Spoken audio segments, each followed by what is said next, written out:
I was in a car accident with my wife and found out that she was cheating on me while she was at the hospital. There isn't a soul in the world I can talk about this with. I don't know if I need advice, a pep talk or what. I use my main account for memes and other BS. But I made this throwaway because I'm going mad trying to cope. Life has pushed me to the edge and I'm struggling to find my integrity. Yet I question what actually are the righteous things to do, say and think. I guess to begin I need to explain that I'm typing this in a hospital room. Yesterday about 7:30 a.m. my wife and I were involved in a wreck. I came out with only a few cuts and bruises. Mari, my wife, suffered a crushed shoulder, broken collarbone, 3 broken ribs and a collapsed lung. They expect her to fully recover, but for now they have her heavily sedated.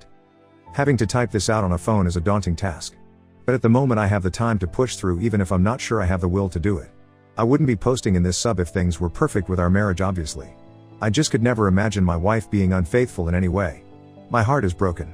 I feel incomplete, like part of me is missing. And saddest of all, that part is sitting a mere 3 feet away from me. I had felt us growing apart over the last 3 months, but I couldn't come up with a reason why.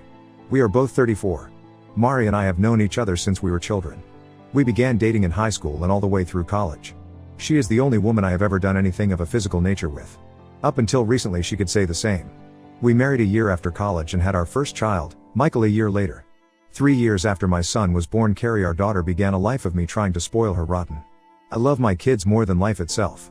If not for them, I'm not sure I would be here right now. They were not involved in the wreck, thank God. They were spending the night at my parents'. We were due to fly down to Florida for a cruise yesterday afternoon. Obviously, that is all cancelled. But my wife decided to go out with her best friend even though I urged her to get home and not drive around in the snow. She swore she and her best friend Rebecca were just going to have a few drinks since they wouldn't see each other for a week. I went to bed and slept like a baby until about 5 a.m. I got up and looked out the window to see my wife's car was not out front, but we'd gotten several more inches of snow. I assumed Mari and Becca got a little too drunk and crashed at her place. I threw some clothes on and got into my SUV. Before I left, I texted Mari to tell her not to drive, that the snow was too deep and I was coming to get her. It remained on unread. I cannot guess how many times I have wondered what would have happened if she'd read that text. I'd still be living a lie. I'd still have a gut feeling. But I wouldn't be in the utter misery I now find myself. I got to Becca's and pulled up in front of her condo. I looked at the message again and it still had not been read. I had actually hoped Mari would read it and be ready when I arrived. But I resigned myself to the fact I'd have to go in and wake her. The front door was unlocked, so I walked in and looked to the TV room to my right. There was nobody passed out on the sofa. Rebecca's bedroom was downstairs, and I didn't want to wake her. So, I took the stairs up to her guest room and opened the door. Then my life ended. I remember walking into the room and seeing 2 heads peeking out from the covers. I remember leaning down to pull the comforter toward me. I even remember seeing my wife laying her head on some guy's shirtless chest. The next thing I remember was Becca, Mari and some half-naked guy I'd never seen trying to pull me off of him. I'd probably be in jail right now if they hadn't. But I honestly don't remember a damn thing. So right or wrong, I don't really feel too bad about that. My wife, on the other hand. Well, that changes from minute to minute these days. When I came to my senses, the dude said he'd get his buddy to the hospital. Mari bawled her eyes out while Rebecca and I screamed it out. I told her and my wife I was leaving, and she had 5 minutes to be in my car or to not bother coming home. She was there in 3. Really not a good idea to be angry driving in snow, even with 4-wheel drive. But it was another vehicle that veered into our lane and forced us through a guardrail. That's what caused Mari's injuries. The car rolled, thank God for airbags. But we lived. The kids don't even know we had a wreck. I haven't called anyone. I probably should have. But this wasn't just a wreck. My life has been wrecked and I'm trying to gauge the damage before I start bringing others into the situation. I'm numb and yet I hurt like hell, and not from the wreck. I feel like I don't even know the person laying in that hospital bed. I want to ask her so many damn questions. But I really don't want to know any of the answers. She obviously no longer loves me. No one with a soul could cheat on someone they love. So, I have to ask if she ever loved me. And now that she has cheated, would I ever want her to love me again if that were possible? I don't know the specifics of when she first cheated. But in my book, the instant she did, our marriage ended. The vows were broken. She ended our marriage, and we are no longer man and wife. I don't need a divorce attorney to nullify my marriage, she's already done that. Therefore I am no longer under obligation to the vows I gave. A huge part of me wants to just walk out of this room. I want to call her parents, tell them what she did and what happened, and then let them know she is their problem again after all these years. We said for better or for worse and I meant it. But we are no longer married. Part of me wants to leave her a note and tell her too bad worse happened to come after she ended our relationship. The only thing that is keeping me in this damn room is my children. I want to see them so badly right now. But I have some scratches on my face and neck. They'd know something happened if they saw me. As much as I feel my wife has defiled herself and our family, my kids need her. I thought I had a life partner. And as horrible as she ended up being, my children need a mom in their life. There are going to be talks I am not qualified to have and wouldn't know where to begin. There are going to be injuries that need kisses instead of being told to walk it off. I'm a damn good father, but I can't be a mother too. Please someone help me. How can I sit here and look over someone who has stabbed me in the back so cruelly? Should I call her parents to come? What do I tell them? I really don't want to be here, especially with her parents. If I don't tell them what she did, they are going to know I'm pissed off. What in God's name do I tell my children? Yeah, I can tell them we were in a wreck. But I'm not the kind that can fake emotion. Obviously, my wife does it with ease. But when I loathe someone, it shows in my face. They will know I am angry at their mother. How the hell did my life come to this? I already know I need to see a lawyer, I've figured that much out. But how do I handle this? It took so long to get approved that I didn't think my post had posted. I just started getting notifications, so I am sorry for not responding sooner to people that made comments trying to help. Update. For whatever reason I could not respond to questions from my first post. It may have something due to this being a throwaway account. But I could reply to comments, but nobody could see the replies but me. I tried posting this update in the Infidelity sub last night but had issues. Hopefully the same glitch doesn't happen with this update, and I can give feedback for others to better assist me. My apologies to anyone that did leave a response. It was appreciated and helpful. After my initial post that day, I decided to stay one more night in that hospital room. With the Mari sedated and the lights out, I laid back in the recliner looking at the ceiling, listening to the medical machines. I laid there wondering how the hell my life had reached that point. Part of me felt like I was giving her undeserved mercy just being in the same room, yet part of me loved her. I didn't want to feel that love. I actually felt weak for having any positive feelings for her. Over and over in my mind I kept realizing there was no fixing things back to the way they were. It was as if some natural disaster had taken the life we built and destroyed it. I cried. I cried so damn hard. I realized a huge part of my life was over. That was a moment of huge significance in my life. When the nurse came into the room to take blood the next morning, I excused myself. When Mari woke, she saw me heading out the door and called to me, but I acted like I didn't hear her. I went and got some breakfast. I haven't had much of an appetite since finding out. I tried to kill some time eating and scanning through my phone. There was a text from Becca asking where Mari was that I left unread. I decided at 7 a.m. it was late enough to knock on her parents' door. Her dad was always an early riser. I planned to talk to him first, and if he thought his wife needed to hear it he could wake her. I saw smoke coming from the wood stove in his workshop out back, so I knocked on the door before entering. He saw the scratches on my neck and bruise on my cheek. I explained there had been an accident, Mari had gotten the worst of it, but we needed to talk. I think he assumed I meant about the accident, so he woke my mother-in-law to hear what I had to say. We sat in the kitchen as I explained how going around a curve a car in the oncoming lane veered into our lane. Having the heavier vehicle and all-wheel drive I managed to keep us on the road until we hit the guardrail. The passenger side door caught one of the vertical I-beams mounted in concrete. Even with side airbags Mari hit hard. She sustained lots of injuries, but I told them she was stable, and they expected a full recovery. They both cried knowing their daughter had suffered but would still be around for them to love. As soon as they insinuated, they would be around to help me in any way they needed to assist me looking after Mari. That was when I stopped them and explained the wreck wasn't what I'd come to tell them. They looked confused as I explained waking up that morning and sending a text to head off in the snow to make sure my wife was okay. I told them about walking in on their daughter and some guy I'd never seen and unconsciously beating him over and over. They were both shocked. Then I told them what room she was in at the hospital, explained I always wanted them to be part of the kids' lives so I hoped they could remain friendly with me. I told them my dad was looking after them at the moment. But I was divorcing their daughter as she had broken our vows and was no longer my wife. I was leaving their place and driving to my dad's to tell the kids about the wreck. I was also going to tell them we were splitting up and wouldn't be together anymore. I wasn't going to tell them their mother is a cheater. I told my former in-laws that while I hated things had to end the way they did, at least I could say I wasn't the one who destroyed our marriage and my life. They tried to tell me I shouldn't be so hasty, she made a mistake, and the usual lame excuses. I just smiled and told them I'd loved having them as in-laws over the years and walked out. When I got to my dad's I of course had so much I needed to get off of my chest. I entered through the kitchen where I found my dad having a cup of coffee. The only thing he knew was that I was supposed to be on a big boat in the Caribbean. He stood and asked what I was doing there. I just grabbed him, hugged him and cried like a child. It was the kind of thing where he really wanted to know what was going on but sensed he needed to let me cry it out before prying. He led me to the den and sat me on the couch to go get my mom. We both urged her to have a cup of coffee first. But she knew if I was there alone that early, I had something bad to tell them. I first explained about Mari cheating, me catching her and leaving Becca's. Then I explained about the wreck, that it was pretty bad. I told them about Mari's injuries and explained I'd let her parents know only an hour before so they could go see her. Both of my parents were stunned. My mom finally asked me now what I'm going to do. They both cried when I told them my only remaining option was to divorce Mari and be the best father I could for my children. As our conversation was winding down, I heard my daughter Carrie squeal "Daddy" and come running down the stairs toward me. That woke up my son, who was also downstairs with a few minutes. I hadn't seen them in so long, I just spent time hugging them, happy to see them. They took a while to notice my scratches. I told them about the wreck and that their mommy was in the hospital but going to be fine. I told them Mari's parents would eventually pick them up to take them to see their mom, and left it at that. I spent a day playing, talking to, holding, napping with, and laughing with my children, and those two made me want to live again. Until that point, if I'm honest, I was like 50-50 about wanting to go on. But they are worth living for, protecting, and cherishing. My wife's phone was destroyed in the wreck, so nobody had gotten a response for days. Early that night I started getting texts from my Mills phone and knew they had to be from Mari. I ignored them.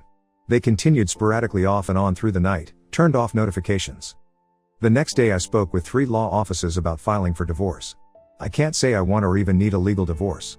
But that will divide assets and determine custody of our children. What she does with who is no longer of any concern of mine. I've met with 2 and I like the later one quite a bit. I'll meet with the 3rd-rated lawyer to see if he wows me. If not, I'm going with the 2nd firm's top divorce attorney. Either way, I will have removed 3 top legal sources from her list of candidates. And that's a win, in my book.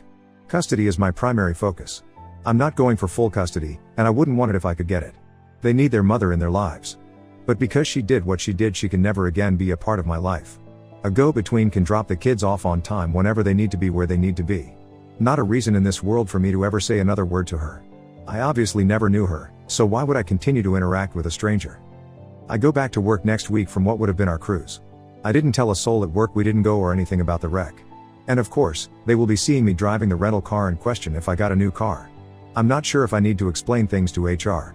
But I don't want my personal business to be aired out for all to see. I feel humiliated as it is without news leaking out. Divorce is a necessity sometimes, but it always represents a failure. But I'm done being an anchor for a ship that is already sunk. And for those who insisted rightly to get checked for STDs, I've had a full screening. It came back clean on everything, thank God. Even that was enough to make me feel like some trench coat pervert when I did nothing wrong. I assume by this time Mari has left the hospital. Her parents did not even attempt to bring her to the house. They couldn't have contacted me anyway due to Mari's constant texts I wasn't reading. As soon as I can get divorce papers filed and her served, I can be done with the biggest mistake of my life. Her actions invalidated all of that time. If I had to do it over again, I would now not do it again.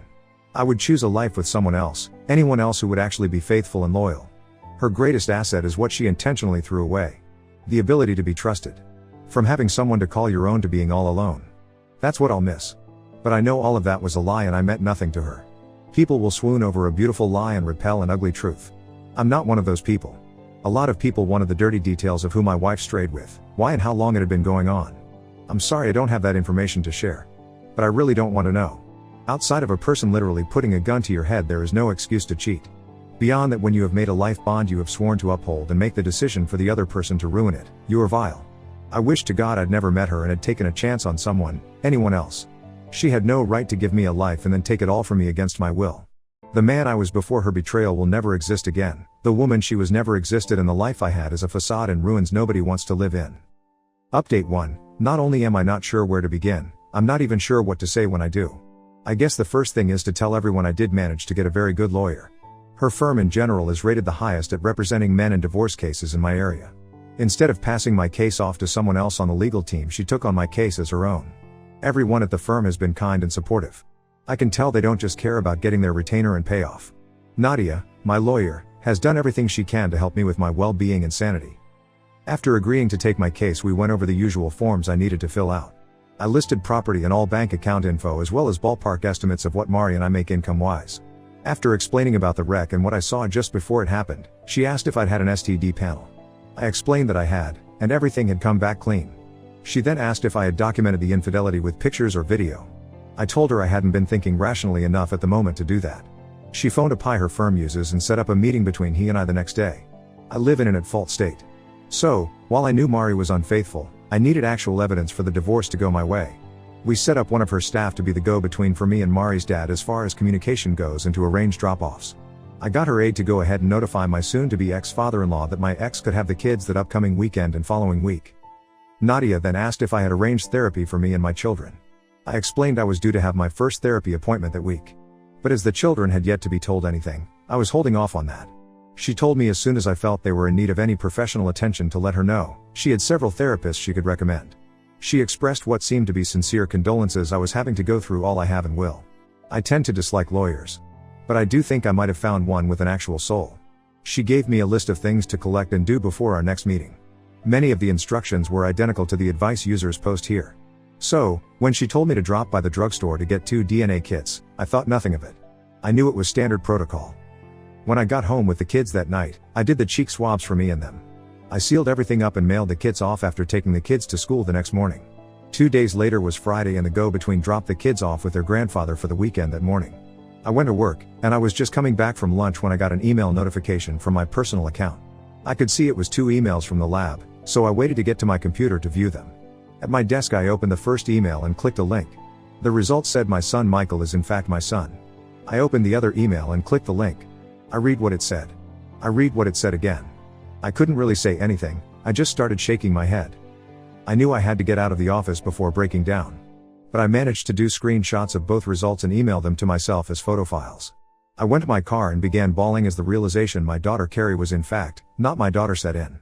I can't imagine having an arm cut off would hurt much more than losing a daughter. It honestly felt like my soul had been taken from me. I don't know any other way to describe it. I didn't know who to call.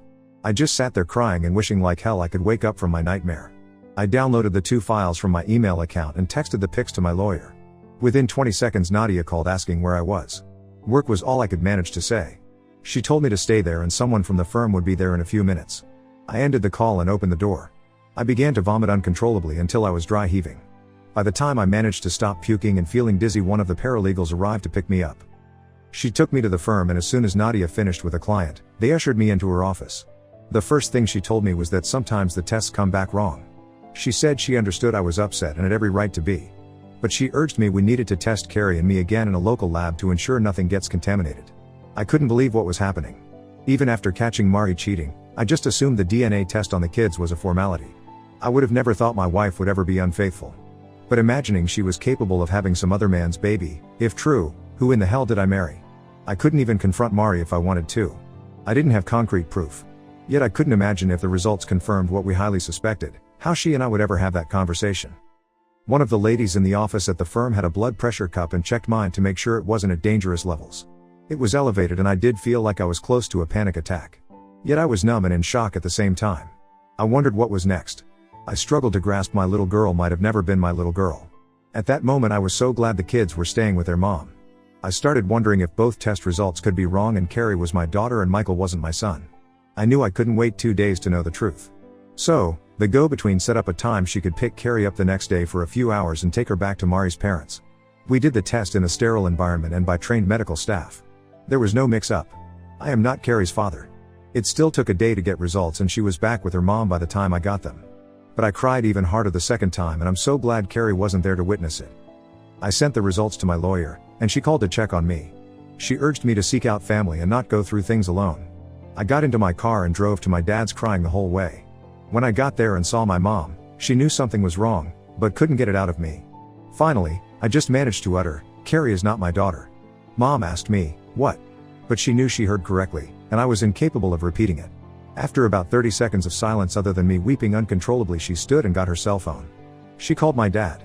She told him to hurry home, but please be very careful, that I had bad news. I could tell my dad wanted at least a hint at what could be so bad. She just urged him to be safe and get home as soon as he could. He arrived in about 20 minutes and we all just had a long cry for hours. I'd console my dad. He'd console my mom. They'd console me. But we were all inconsolable. They of course asked me about Michael, and I assured them he was mine. They both expressed relief and then felt badly for being relieved to only be losing one grandchild. They asked me what I was going to do. I told them I didn't know. The only thing that was certain for me at that moment was that Carrie would never want for anything she needed and most things she wanted. I didn't even care about potential required child support at that moment, she was going to be taken care of. As horrible as I was feeling for myself, I felt even worse for Carrie, being totally innocent.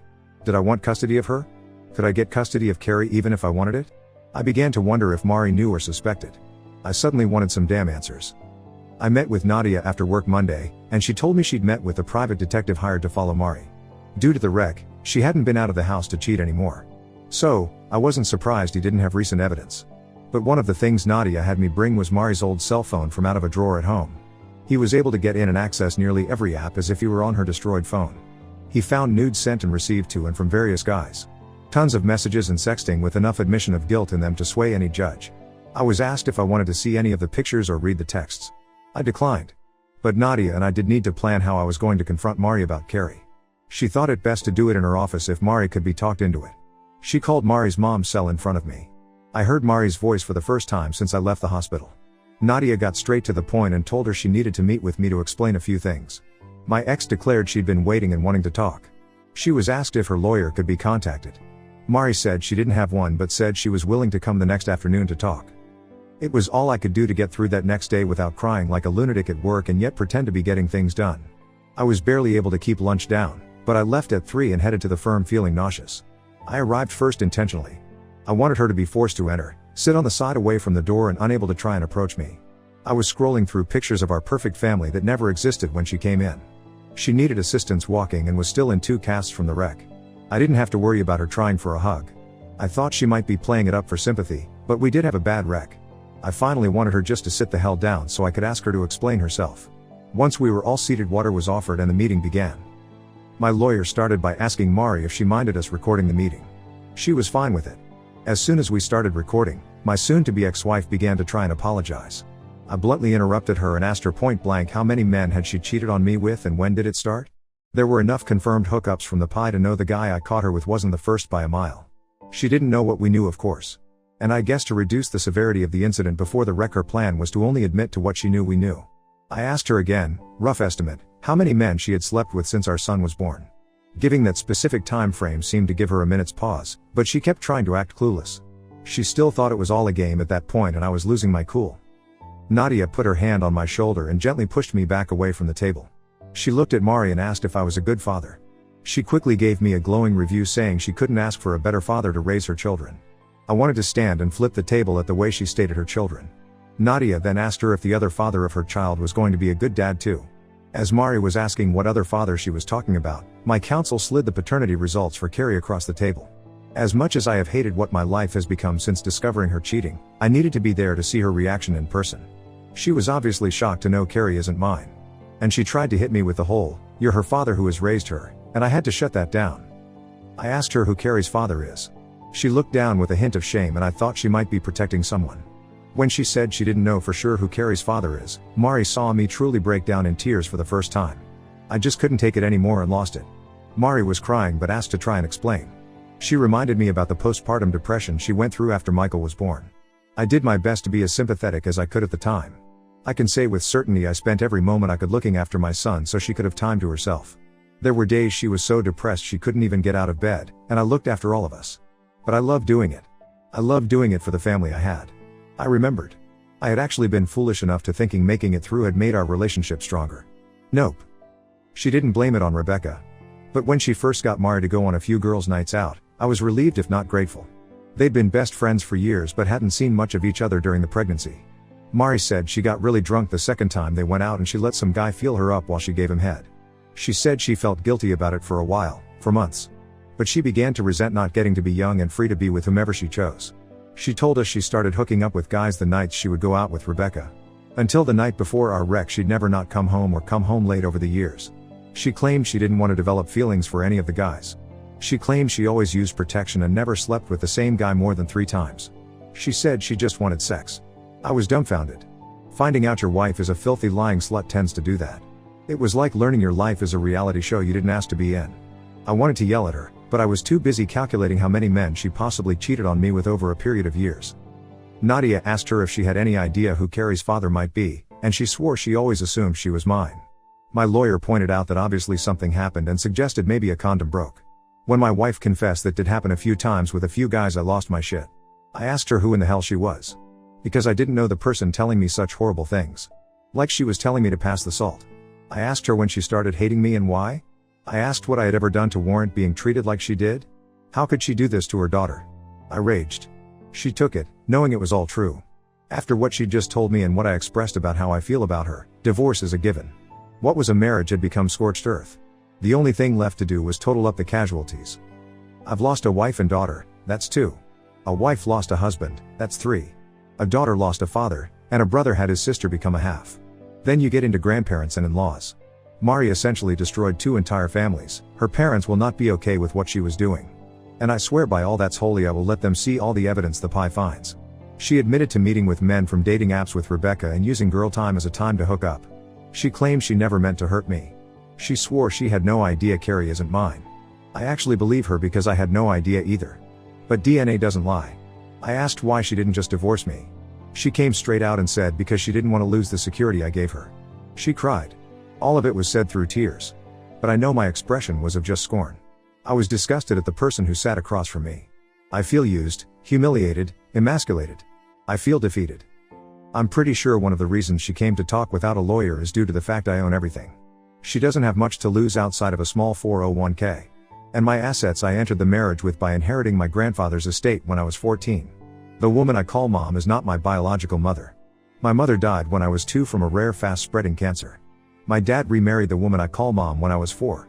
I have known my entire life she wasn't my biological mother, and I wasn't her biological son. I learned later she couldn't have children, and raising me helped her experience that. When my biological mother's dad died, what was left to her went to me as her heir, but I couldn't touch it until I was 21. I studied hard and went to school. But I don't have to work. Fiscally, she knows I will mop the floor with her in the divorce, and she won't be getting anything close to half. She has a job. She isn't able to work at the moment with her injuries, but she has a job. Part of me wants to punish her and the other part of me wants to be done with her. Mari was obviously medicated for pain. Maybe that's why she was being so blunt. But her words just cut me deep as my imagination made them even worse.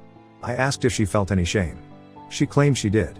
I asked how the hell we were going to find out who Carrie's father actually is. My STBXW started in with the I already know who her father is. BS. I was not in the mood for some philosophical discussion about what constitutes being a father. Whomever Carrie's father actually is deserves to know, and she needs to know about his family for health reasons. The evidence the PI had found didn't stretch back to before Carrie was born.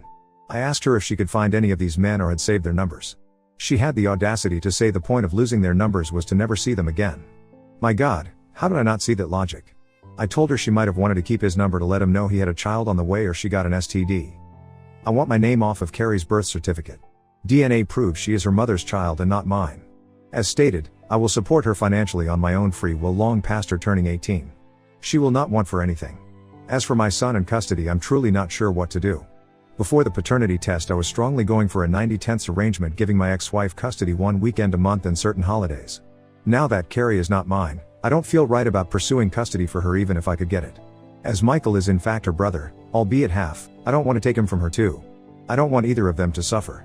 But I haven't seen Carrie since the test results, and I can't let her see me break down because of them. God knows how much her therapy is going to cost me, but I will have to pay for it. There is no way to know if her real dad can afford it. And my own therapy will be enough to pay for some shrink's new beach house. Driving home after the meeting, a huge part of me just wanted to end it all. It seemed like the most beneficial solution for everyone but me. Both families could go on pretending about paternity. My ex could whore around openly while spending my grandfather's money. And the kids wouldn't have to deal with any broken marriage or failed relationships. But by the time I got home, I said, F that. Nadia is drawing up divorce papers and legal paperwork to have me declared not Carrie's father. That will make things take much longer. But I do not want any legal grounds that can force me to interact, pay for, or deal with offspring that are not mine. The legal team is doing research for ways to find out who Carrie's father is. Many of the ancestry sites suggest potential relatives when results come back. Right now, that's our first plan of action. Even if the results don't come back pointing to a certain individual, they might point to a brother, cousin, or another relative. Whomever the guy is, he may not be ready to accept a child he didn't know about. It could cause some anxiety in his life. But I doubt it will be nearly the terror I felt losing my daughter forever because she never existed. Everything is just so screwed up at the moment. Nothing is stable. Chaos is a daily burden at this point. The kids come back to the house Sunday afternoon. I've never wanted to not see them before. But I know many inevitabilities will happen I cannot be prepared for. When she sees me and wants to hug her daddy, I'm not even sure how I'll react. Hug her and cry like a baby knowing she has not ever been truly mine. Tell her I'm not the person she's looking for? I don't have it in me to be mean to her. But my heart is broken. Like there is nobody to take this out on, even Mari. Because nothing I could do outside of murder would equal the betrayal she has done to me. That scale will never be balanced. She used me and spit me out. She deserves to rot in hell for her promiscuous lying ways. I'm destroyed and everything I used to love is too. I will win the divorce. Nadia and company will make it the most lopsided division of assets in the history of divorce. But Mari reduced or removed the value of so much for me it feels like she's already won. Again, to hell with her. I'm left with a son she will try and use against me and manipulate. Some people really are so horrible they deserve to be put down like an animal. I made the stupid decision to have a child with one. I just know now I'm not the only stupid one. Update 2. The go-between from the law firm texted me at 3 p.m. Sunday to let me know she had the kids securely in the car with their belongings and was on her way to the house. I doubt any text message in history has been as dreaded for anyone as that one was for me. What made it all the more tragic was the fact that weeks before, I would have smiled and anxiously awaited the text. Suddenly a reunion I would have been yearning for was something I dreaded. I had no plans to mention divorce, paternity, or any issues with the kids. As much as I tried to prepare myself, I knew I wasn't in the state of mind to bring any of that up. My goal was for things to go as normally as they could, like the other times they stayed with grandparents while Mari and I were on vacation. That's what I wanted. I knew reality was going to be something completely different and I had little control over any of it. Jessica, the intern from the firm, pulled into the driveway. I watched them pull up from the front bay window. I walked outside and down the steps as the car pulled to a stop. I was smiling as I approached the passenger side of Jessica's car. As soon as I saw Carrie in her car seat beaming a huge smile at me, I started crying. Oh, I was still smiling. You couldn't have knocked that damn smile off of me with a 2x4. I just hoped if I maintained a smile, it might convince the kids and myself everything was okay. Wish I'd had a plan B. As soon as I could get her out of the car seat, Michael was by my side and I grabbed he and Carrie and just hugged them. I told them I missed them. That was really all I could manage to say. I just kept crying. And people can hate me all they want to. God knows I've gotten some hate-filled messages privately and publicly. But it all felt different. It did not feel the same as the day I hugged my children goodbye. I want to say it did, just to get the people who think I'm a loathsome wretch off of my back. Maybe part of the loss I was feeling was over the family unit we all used to know being destroyed. My heart was just flat out broken. Seeing them and knowing she isn't mine just broke my heart all over again. That is what my life has become. Every single damn day it feels like there is a new heartbreak. I learn more of the extremes of Mari's cheating escapades. I discover pain I can't shield the kids from. I am reminded of the past bonds and know they were all founded on lies. I keep backing away from the volcanic epicenter of chaos that started when I caught Mari cheating. But I keep getting blasted with stray boulders of betrayal daily, learning how much I have been deceived. Jessica was a saint helping me get them into the house. I grabbed all of their belongings like a pack mule, and she closed the doors and trunk. As soon as I placed their bags down on the floor, I turned to see Carrie looking up at me. She didn't say anything, she just looked up at me with those eyes like she knew I was the one that needed the hug. I squatted down. She walked into my arms and wrapped her little arms around me as tightly as she knew how. That child broke me. I wanted to be strong. But no kid should hear a parent cry like that. Everyone keeps insisting I do the things that damage them the least. That's great, even logical. But what if everything damages them? What if there is no way to keep the damage from happening? Allowing her to see a source of strength and security destroyed has to be damaging her. How could it not? If I abandoned her, it would destroy her. Yet by staying in her life, I am damaging her as well. A 6-year-old shouldn't have to console a grown damn man, especially for something that isn't her fault. My soul was seething with rage toward Mari at that moment. But the little girl she lied and told me was mine just showed me love the only way she knew how and kept hugging. The indisputable truth of the matter, the epiphany I had at that moment. She and I are both victims. As the adult I'm supposed to be able to maintain and handle it better. She doesn't even know she's been victimized yet. Just as if she and I were the only survivors of a plane crash, we survived, but it's going to leave scars on our souls. But as the survivors, we need to stick together. We need to be there for each other because we're going through the same damn thing. Yes, very different perspectives. But at that moment I was feeling the loss and yet sparing her much of the pain by taking it upon myself. I've been looking at this as Mari taking my daughter from me. But it is just as true to say Mari took her father from her. The villain in this damn story is Mari. I'm done feeling like I should feel guilt for anything I feel right now. There is no paternity handbook that I'm aware of. Reddit knows how to respond when someone is being cheated on and gives top-notch advice all the way through the divorce. The proper way to react when you find out the daughter you raised was never yours? Get the hell out of here with that shit. Nobody can tell me how the hell should feel or react. The only analogy I can give is children switched at birth. That's a couple facing that together. They were both deceived. They both get to find out the offspring they were told was their flesh and blood was really the sperm and ovum from another couple. Unless you've endured that or the same thing I am right now, you can't grasp how it feels. After about a half an hour I managed to get my shit together. Jessica left after getting a hug from all three of us. I handed her a small envelope with $500 inside and told her it was for gas. I knew she drives an EV and she knew it wasn't for gas. I carried Carrie around in my arms as Michael showed me some of the things he'd helped make with his grandfather. Carrie just kept her arms around my neck making sure I knew she'd helped stain some of the wood. I went into my standard, I don't believe you game. Michael joined in. That devolved into a tickle session, first for Carrie, then Michael. I cannot convey how wonderful and at the same time heartbreaking it was to hear Carrie's squeals and laughter. Seeing Michael happy and laughing was a joy for my broken soul.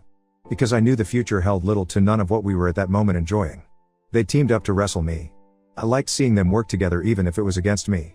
Father or not, by the time she's old enough to date I'll have her able to say no with feeling. I put on some music. Ever since she was a baby, Carrie has loved music. I have danced with her from the first week she was born up until the previous month. I'm sure I look goofy. I don't care. I have fun, and she loves acting as silly as me. I got Uber Eats to bring takeout for dinner. We aren't Asian but sure as hell eat like it. Michael can throw down some low mind for a 10-year-old. And for whatever reason Carrie loves crab rangoon. I didn't eat much. My appetite has taken care of any weight loss issues I had. I just enjoyed getting to have dinner with them again. They both had school today. So, I got them bathed, PJ'd and ready for bed. Michael likes to read a book as he is settling down. I gave him a hug, told him I loved him, and I'd see him in the morning. I got Carrie tucked into bed and read her a storybook while pointing out things in the artwork. I had her about ready to nod off and I felt myself welling up with tears. I kissed Carrie on her head and told her I love you for the first time since finding out. Call me the biggest asshole on the planet. I don't care. But saying it was like allowing myself to admit it. Everything in my life has been a struggle in recent day to figure out what is real and what wasn't real. My love for Carrie is real. I love her. I do feel different. Right or wrong I do. But I love her.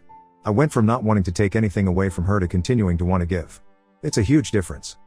But anyway, I was sort of waiting for Carrie to tell me she loves me. I mean I know she does, without her saying it. No, she took the moment to tell me, Mommy loves you. I knew what she said. I made a point not to snap at her and be as sweet as I could possibly be when I asked her, Carrie, why did you tell me that? She said Mommy told her. I very sweetly asked if Mommy just said that or if Mommy told her to tell me that. It seemed my soon-to-be ex-wife had to explain why I hadn't been to visit, wouldn't be coming over, and she wouldn't be coming home with them. She actually told the kids her parents' house was her new home, which I was kind of glad of. But the I love you BS, I still had to get to the bottom of. I pried some more, then Michael came into the room. He revealed their mom had told them she wouldn't be coming home because I didn't love her anymore. What the F was I supposed to say to that? Yep. It's all on me, I just fell out of love with your mom. Blame me. Was not happening. I called our usual sitter. I asked if there was any way she could come over for a few hours to look after the kids. Since they were already in bed and that meant she could study while getting paid, she agreed. I got into the car and made a beeline for my in-laws' house. I didn't bother calling first. When I got there, I knocked on the front door and asked to see Mari. Her mom led me to her childhood room where she was recuperating from her injuries. I turned to her mom and placed my hand on the doorknob before telling her Mari and I needed to chat. She sensed I was a little on the pissed off side. So, she scurried out of blast radius. As soon as the door was closed, I asked just who the foo she thought she was trying to pin our split on the fact I could never love her again. She said it was the truth. I told her perhaps, but the reason I could never love her again is the fact she is a lying, deceitful, worthless, promiscuous, lying, whore. Way to deflect blame on her little role in everything. She then said she's already tried to apologize but I didn't want to hear it. I exploded. I asked her what fooing good a damned apology was going to do? It wasn't going to undo the damage, and it wasn't going to keep the damage from happening. And in spite of all of that, I didn't believe she was truly sorry for what she'd done. I asked her how she could manipulate two innocent children to make me look like the bad guy if she had any guilt. I asked her at what point I became the bad guy that destroyed our marriage. Without missing a beat, she told me when I didn't give her a second chance. Not going to lie, I stopped her and asked how much pain medication she was taking and if she was drinking alcohol with it. That was the only logical way I could see her thinking a worthless lying tramp deserves a second chance, mercy, to be treated with dignity and respect. Nope, she lost all of that by her own actions. Again, I don't even know who my wife is anymore. It's like she's been possessed by the ghost of Caligula or Charlie Sheen. My beautiful virtuous wife was replaced by a soulless hookup harlot and it's a miracle of God himself my junk hasn't rotted off due to her disgusting actions. I asked her if she felt justified destroying everything in her life for sex. She said it wasn't just for sex. I reminded her she claimed to want no emotional involvement. She said much of it, especially at first, was about validation. She said she liked being chased. She got pissed when I asked how she could ever consider herself chaste. But she can go get bent, actions affect how you are perceived the rest of your days. She can deal with it. Mari and I ended up talking several hours. When she went through the depression after having Michael, she even told me I'd been the best supportive husband she could have asked for. So, I had to ask, why betray me so cruelly? She said despite such a happy event in our life there was a part of her so anxiety-ridden she actually wanted to die. She said she felt love in her heart for me and for Michael. But for some reason she couldn't understand, she felt depressed and dead inside. She stayed out of work for an additional 6 months due to her issues. I got her the best shrinks and doctors money could buy. She admits as much. And she said even that started making her feel guilty, feeling she was letting me down. I was carrying us. She said she felt overwhelmed even though she knew she wasn't bearing any of the burden. She said she started to doubt if she ever should have become a mother despite always wanting to be a mom. She withdrew from friends in person and via internet, text. She told me every day she loved me and apologized. I told her I had nothing to apologize for, I just wanted her to get better. Maybe she was apologizing for what she was about to do. When Rebecca came to the house unannounced that first day, I was so glad to see her. I knew Becca was ballsy enough to not be pushed away but be kind enough to get Mari to open up. It still took months before anything that could be considered a night on the town occurred. Just getting Mari to go to Starbucks was a victory at the time. There are a ton of guys thinking I'm the biggest schlep on earth letting my wife go to bars or clubs with a single girlfriend. 99% of the time you would be 100% correct. And I should have put a stop to it much sooner. But at that moment in our lives, after all the sadness and isolation, getting her out and about seemed to cheer her up even after just the first time. She tried to explain she'd suddenly become a wife and mother in a period of 2 years. She said seeing how thirsty men were for her, even if it was for sex, boosted her ego.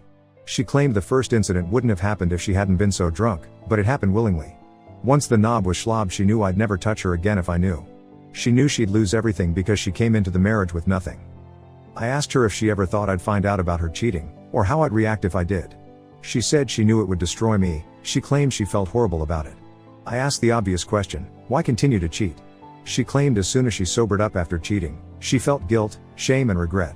I did remember her being really sad for a week after going out the first time. Rebecca came over and the two of them talked for hours alone. From that point for months, I had the old Mari back.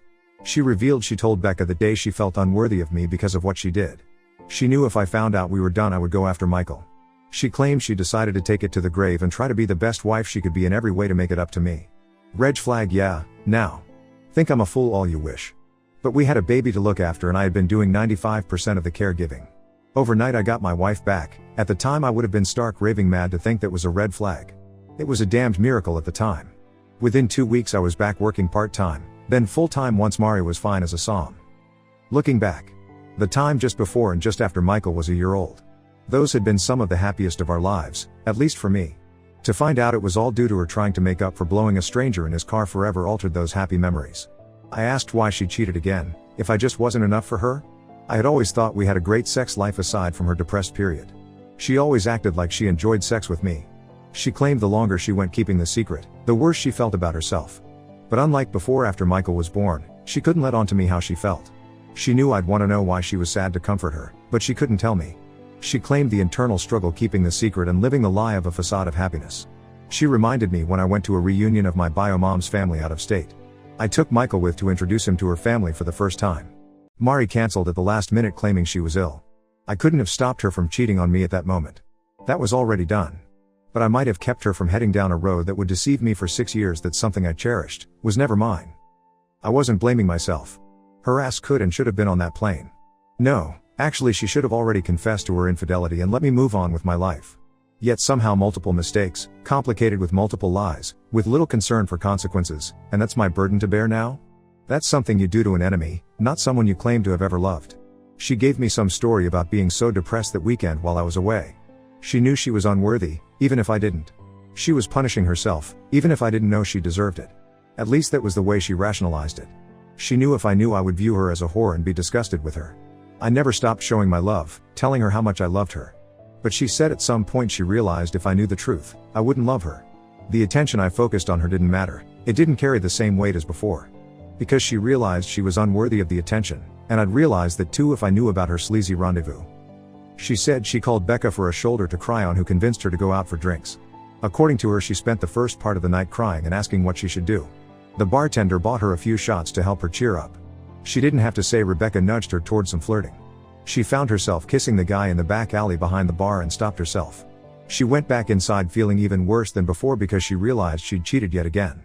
More alcohol. Becca needed someone to help Mari inside. She asked the guy who just had his tongue down my wife's throat. Rebecca left them alone and clothes came off. I asked her if she once thought of Michael, if I ever entered her mind as she betrayed us both. She got pissed and told me she never betrayed her son. I let it be known she betrayed not only me and Michael, but Carrie, our parents, everyone who watched us take our vows and got above.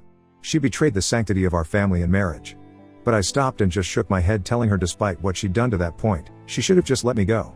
I told her I would have looked out for Michael. She could have whored around with the entire state after we divorced.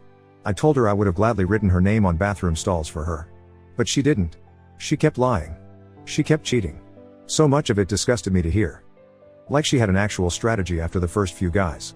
She didn't want them getting attached to her, as she wasn't going anywhere unless she had to. She wasn't looking for an emotional connection. She called it fishing. Getting a guy's number, break the ice, give a little nibble, pull away, get him to pursue, but on her timetable. When she said she already knew, I thought she was beautiful. Getting second opinions didn't feel like a bad thing at the time. I just looked at her, shaking my head. At any rate, the bartender is not Carrie's father. That much we are sure of. He was months too early in the game to have been the sperm donor, and she claims they only hooked up that one time. I asked if she could remember the names of the specific guys she was talking to and getting to pursue her. Maybe a coup of first names, but I wouldn't know where to find them, was enough to shut the conversation down for the night. Yeah, I wanted more answers. But the details of the BS aren't coming out in one night. And that wasn't what I came there for. She was seated in a chair to be able to prop up her cast-on pillows. So, I got down inches from her face. I told her she was a pitiful excuse for a human, and I truly believe she has no soul. I told her that her actions have caused unimaginable pain and will continue to do so in the future. But I looked her squarely in the eyes and let her know I was not going to let her hurt my children anymore. I told her point blank that I was the one who got deceived for 6 years. If anyone was going to be getting a little slack for focusing on his needs, it was going to be me. But Mari, I told her, and I meant every word, petty bullshit and manipulation is just going to make me loathe her even more. We weren't getting back together, ever. I was disgusted for her to even touch me. Loyalty wasn't even in her vocabulary. But father or not, I was going to be loyal to Carrie. I was going to protect her as much as I could. And if I end up having to protect her from her mother's lies, manipulations, and deceit, so be it. I told her Nadia has friends that would love a new BMW for getting her declared an unfit mother. I went there. It was a threat. And I meant every damn word. I told her if she had things to say, she could say them to my face. Getting Michael or Carrie to relay things their mother said was not happening ever again. Carrie was to know little to nothing about any details of our divorce and for right now paternity. But when the time came to tell her, I would be the one who would break that news. It would be me who got to explain how her mother victimized us both, but we survived together. There was no way in hell I was allowing the person who destroyed so much for us both get to downplay it or blame me. That horrible news wasn't coming anytime soon for her as far as I planned, until the need arises. And I'll decide when that is. I pointed out she doesn't have a lawyer and let her know the kids would be staying with me for at least the next 2 weeks. She needed some time to reflect on not only the entirety of her betrayal, but her cruel manipulation that will only hurt Carrie. I'd let her know when she'd earned the right to be a mother again. There wasn't much she could do. I had the kids. She's in 2 castes. Let her live with some loneliness. My God, I've made mistakes in my life. On the drive home I kept wishing somehow I could have just known how things would turn out. And this is the biggest struggle of my life. I hope it is the biggest struggle I ever face. But so much has been destroyed. The sham marriage I was living needs to be torn down, ground into dust, and the soil tilled with salt. But there is no reason to hurt a little girl who at the moment is blissfully unaware at the battle between her mother and her daddy. I want it to stay that way. Those children cannot see us together. When Mari and I are in the same room, the entire aura oozes venom. That's beyond toxic for us. I'm not subjecting the kids to any of it. I will not fight her in front of them. But I swear I will put her in her place and call out the slightest BS. I'm sorry this has been long. I just feel like every decision I make has 1,000 ramifications. The man up, DNA doesn't matter. People need to understand that hurting Carrie is the last thing I want to do. And I have every intention of being not only in her corner, but fighting for her. I don't know how this shit is going to end. But me and that little girl got shafted by the same person. A person that I refused to let damage her the way she damaged me. Not happening. And no mother fooer is coming around my daughter until I allow it. That won't be Mari's decision either. If I check his background and meet him, I'll make that call if the day ever comes. Until that point, my son Michael, my daughter Carrie, and I are weathering a storm. I've managed to shield them from what's coming. I will shield them from as much of the shrapnel as I can. But our souls are all going to bleed a time or two before this is all over. This carnage could have been prevented, but once the bomb goes off it can't be avoided. I'm sorry for venting. I intended it as an update only. But this is all too much sometimes. I am in therapy 2 times per week. Not sure it's helping. But it's early on, with the shrink, so I'll give it a few more sessions. I have to get to bed. So, I will post this and let it be. I won't post again for a while. It has helped to verbalize some of what I've been feeling. So, thank you. I just need to focus on my healing and making this transition in life as seamless as I can for the kids. Thank for all the direction and encouraging words. Many have been a huge help. I promise to return the favor and try to help others here someday. Just not today. Update 3, though I'm not sure where to begin, I don't want to leave anything out. I do have a sense of what I hope to convey when I'm done. It's just very hard to discuss any one aspect of my situation that doesn't branch into other parts of my life. If this sounds disjointed, forgive me, but this will be a long read. Because the life I was living has been gone long enough to the point it feels like that was all a dream I woke up from. The best analogy I can give is that Mari cast Michael, Carrie, and me in a tawdry reality show against our will and without our knowledge.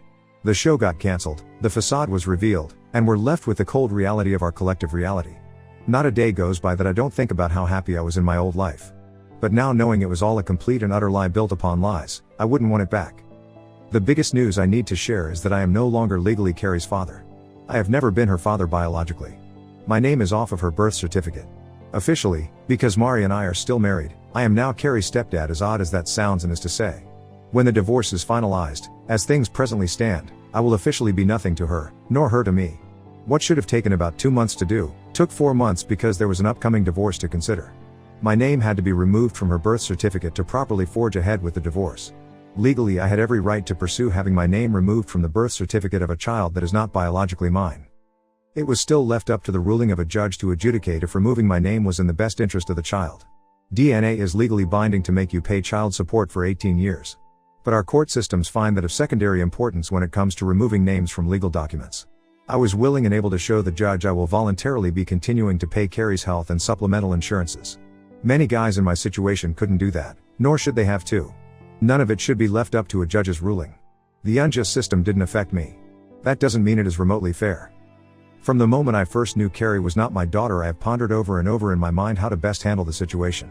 Yes, learning she isn't mine emotionally destroyed me in ways which I don't think I could verbalize. But addressing Carrie's situation with emotion would have been a recipe for disaster. Our emotions betray us because they are not based on reason and logic.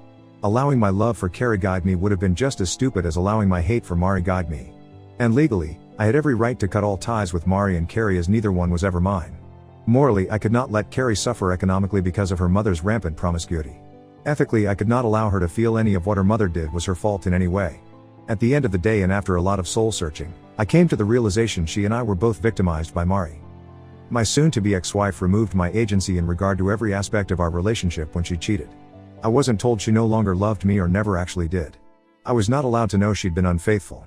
I wasn't informed I was no longer her one and only.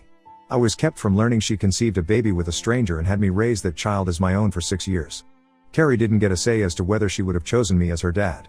She never got a voice to tell her mother what she had done to us both was sheer evil.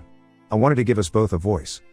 The day after my name was officially removed from Carrie's birth certificate, I filed petition to legally adopt her as my daughter. That had been my plan all along. Once I could be certain just seeing her wouldn't be a reminder of her mother's betrayal. I just had to know that one thing to be sure. And I couldn't know it until I saw her face to face, after learning she's not my biological daughter. If seeing her had felt like the slap in the face her mother gave me when I caught her cheating, I couldn't have done it. People are free to think I'm wrong for feeling that way. Fragile masculinity, I believe, was the term a toxic feminist used toward me when I wasn't sure how I'd react seeing Carrie again. If I had totally abandoned Mari and Carrie, which I had every legal right to do, I still wouldn't be in the wrong. And I won't pretend that keeping Michael in my life didn't influence my decisions, since Carrie is his sister and Mari is his mom. He's a good big brother and she loves him. That fact mattered in the choices I have made. But Carrie is my daughter. No, it is not to the same extent as Michael is my son, because he is blood related. But I'm her dad and I want her to remain in my life. I just felt I needed to legally set the record straight and open avenues to opportunities we never got. On the surface, it seems like pointless legal actions to get right back where I stood. My marriage was a lie, the relationship I had with Mari was a charade, most likely from day one. What I deserve is a do-over, a chance to pick a different woman to love in the hopes she might be faithful and loyal. But I can never have that. I can never know what might have been, even if anything I could have done would have been better than to marry a disloyal harlot. The kids won't learn the details of their mother's promiscuity and betrayal for many years. But I want them, particularly Carrie, to eventually know my struggle to keep it together and protect them. I want her to understand that as much as I despise her mother, that I gave myself the option to choose or not choose her as my daughter. I chose Carrie. When the judge asks that poor innocent little girl if she wants me to be her daddy again, I want her to say yes without a thought. Only years from now will she grasp that she truly chose me to be her dad. She had options too. We were thrown together and had no say in the matter. But I'm doing everything I legally can to adopt her as my own flesh and blood, even if she's not. One day when she's an adult and realizes I gave her the chance to be free of me and she didn't take it, I want her to smile. I want her to know I didn't have to be her dad, I chose to be her dad. In a way that makes our bond stronger than blood. There are a few people I'm related to I'd rather not be, but I didn't get a say in that matter. Carrie and I chose each other when we both could have bailed. She knows I love her, and always will. It's been hard to function just taking one day at a time just to get through the hell that has become my life. It's draining. But I have also pondered on how I want the kids to perceive all of this, years after the fact, when they are adults. When they learn of their mother's activities, how I caught her, and what I uncovered, I want them to be revolted. When Carrie understands I didn't owe one penny toward continuing to raise her but did it anyway, I want her to feel grateful. When she understands that her mom put us both in an impossible situation, but we made it through together, I want her to be happy we made it. When they both realize their stability could have been totally destroyed due to their mom, but I held it all together for the three of us, I want them to understand at least part of my sacrifice. There won't be any revisionist lies being told 10 or 20 years from now. I know their mother is a worthless, selfish, wretched excuse for a human being. One day, they will know that truth too, and I hope they both shun her from their lives for what she did. But that will be for them to determine when truth is revealed. All I can do is remove Mari from my life in every way possible and keep living. What happens to her is of no concern to me. The kids are all that matter now. Quite a few people messaged me asking how I handled Mari telling the kids we could never get back together because I could never love her again. The very next day after school I took them both out for ice cream at a local park. Michael seemed resigned to the fact I don't love their mom but didn't like it. Carrie didn't like hearing that I don't love her mom, and me telling her that her mom doesn't really love me didn't help. There was a lot of crying and confusion on their part. I was sure to tell them without a doubt that their mom genuinely does love them, and I love them more than anything in this world. But they needed to hear the truth and face a reality none of us asked for. I told them I know they both love me and love their mom. That was really all that was important. Carrie asked me why I don't love her mother. I wanted to be as honest as I could be with her. But I didn't think there was any age-appropriate way to tell her that her mother is a batshit crazy whore. Telling her that her mom lied to me and hurt me was all I could come up with. She hugged me to try and console me. It nearly broke my heart, considering she had things to be consoled over she didn't know about yet. Michael asked me what was going to happen concerning the divorce. I told them that they would live with me, and I'd look after them in their home during the week. I explained a court would figure out what weekends they would stay at their grandparents' house with their mom. I promised them their mother and I would keep our arguing between us from that point forward. I explained she and I had a long talk the night before, after they got home. Carrie said she wanted her mother to stay with us. It hurt me to tell her that was never happening ever again under any circumstances. But she had to be told. She said her mommy had said she wanted to come back and stay with us. I looked her straight in the eye and told her I have no doubt their mom would like to keep staying with us. I told them both that it was impossible for me to explain at that time, but their mother had betrayed all three of us. I said they weren't old enough to understand at that moment. But I promised one day I would tell them exactly why I felt their mom didn't deserve to live with us anymore. Carrie seemed to accept it more than Michael, oddly. He began to ask how old he had to be to know what his mom did. He didn't like it when I told him it had nothing to do with age but instead a maturity level. He said it was a cop-out. I didn't argue with him. I said I wanted them to love their mom and treat her with respect. Because as far as they know she has done nothing wrong to them. They will know someday. I will leave letters to them in my will if I have to, just in case Rebecca is banging some ex-con who is willing to kill me. Barring that, I will tell them myself when they are old enough, knowing it will negatively influence their opinion of her. I have a feeling they will soon see a version of their mother that will do much of that for me. One day they will know what she did to all of us, but we stuck together and made a decent life for her three biggest victims. I'm not capable of faking it in front of them and acting like their mom means anything to me. Their mother is completely repulsive, in all ways. If she died, I would not shed one tear for her vile soul as she splits hell wide open. She deserves it. I hate her for what she has done to me and the children. I hate her for what she has allowed herself to become. I hate her for the stress and tears she has brought to our extended families. She deserves no forgiveness, chances, and least of all compassion. I don't consider her injuries and the wreck karma, just pain and suffering she deserves. True karma would have figured out a way to not ruin my car and would have done a lot worse than the injuries she got. I heard through the kids their mommy was having pins removed from her shoulder the next day. I didn't tell them I hoped they used a strong electromagnet to do it, but it was hard not to. A few weeks after our talk, the kids came home from their grandparents' house with a letter via my son. It was sealed in an envelope with my name on the front. I couldn't throw it away in front of the kids, so I just placed it on the counter with the junk mail. After I got the kids to bed, I passed by the letter and decided to read it. Mari started out apologizing to me for hurting me. Claims she never meant to let things get that far. Forgot who she was and wanted to be. She apologized for hurting the kids. As much as I despise her, I had to give her credit. If she'd stopped there, I might have given her a bit of respect. Then she wrote that she still loved me with all her heart, always has, and always will. I needed the laugh, I really did, because I knew she actually believed the BS she wrote. That's what made it so funny. But when I kept reading, she claimed that's why she didn't want to develop feelings for any other guy, because her heart belonged to me. I wanted to laugh. Couldn't. She couldn't give her body to others if she loved me. She couldn't have done something so hurtful if she loved me. She said giving only her body to other men allowed her to know what it was like to be young and free of responsibility and commitments. Since she never got to experience that. So, since she never had any emotional bond with any of the men, her heart only and always belonged to me. In other words, her affairs were strictly physical. She meant that in a positive way that only the sickest pervert could rationalize. By essentially ghosting Mari, it shielded me from more of her lunacy. I felt I needed to do that for my own sanity. Yet I have also shielded myself from understanding the depths of her depravity in mind and body. I've thought thousands of times since D-Day that I never knew her. What she chose to write to me let me know she never knew me. She wasn't even trying to piss me off, I could tell by the way she wrote it. Her words were essentially telling me her actions were the lesser of two evils.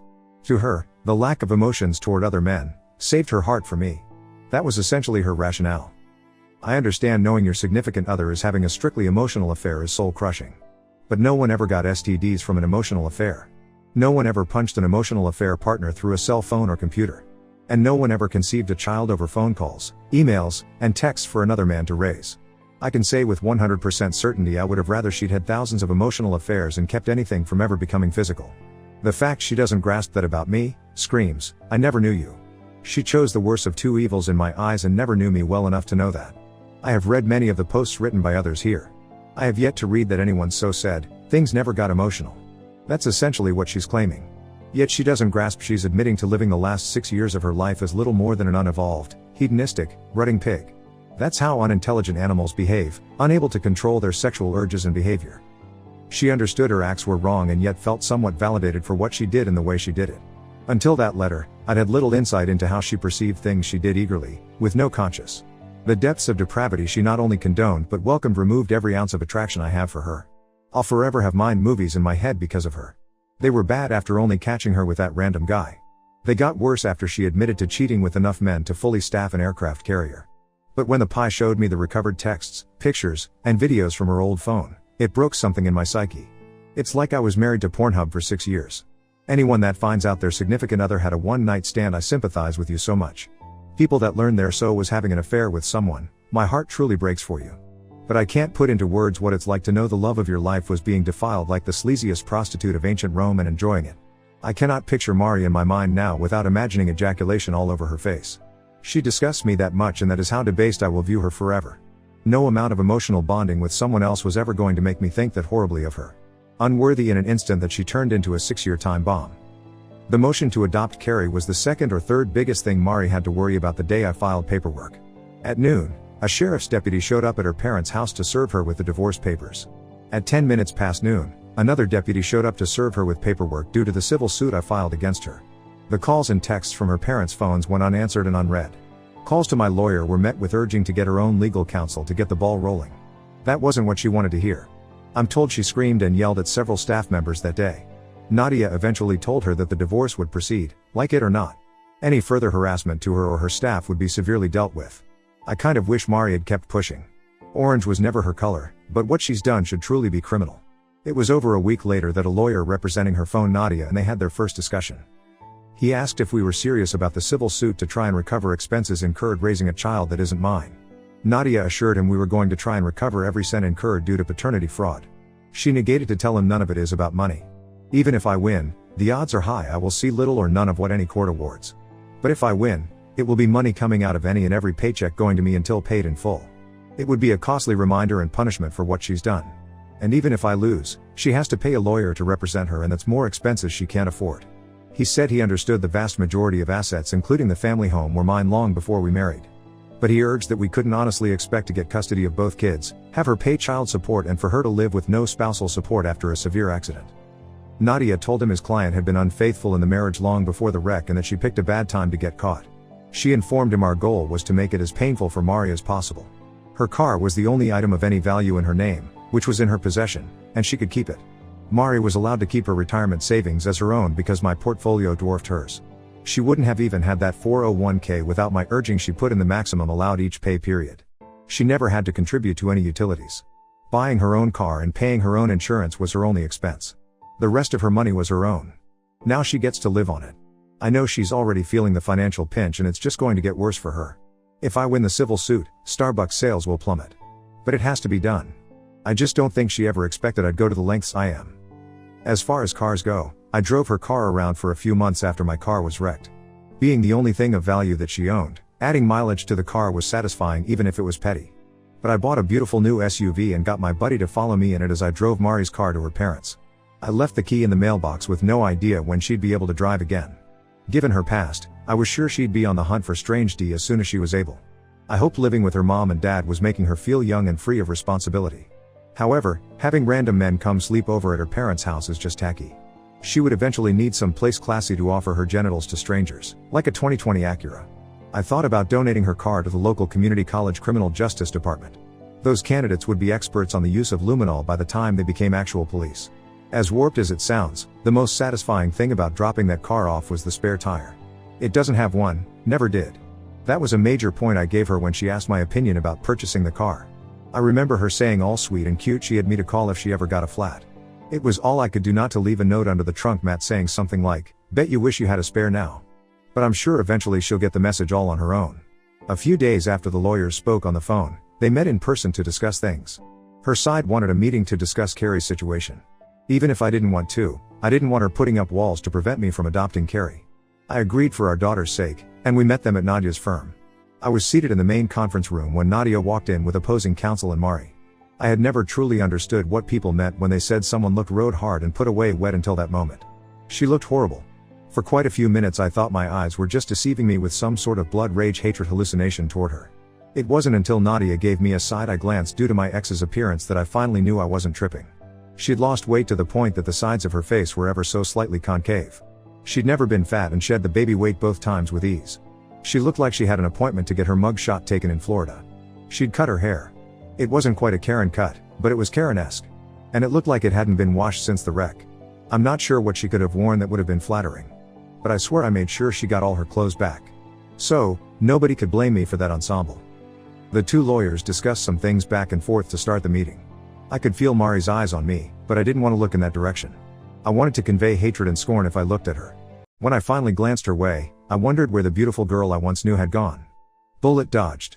From beautiful to bag lady in 6 months. Now I'm just somebody that she used to blow. Thankfully we began discussing Carrie, to take my mind off of how rough she looked. They asked if there had been any attempt to find Carrie's biological father yet. I told them nothing pertaining to that was going to take place until the divorce and custody issues are totally finalized. I then asked if she'd remembered any names that might lead us to baby daddy number 2. I felt trashy just saying it, and she didn't like hearing it, but truth is truth.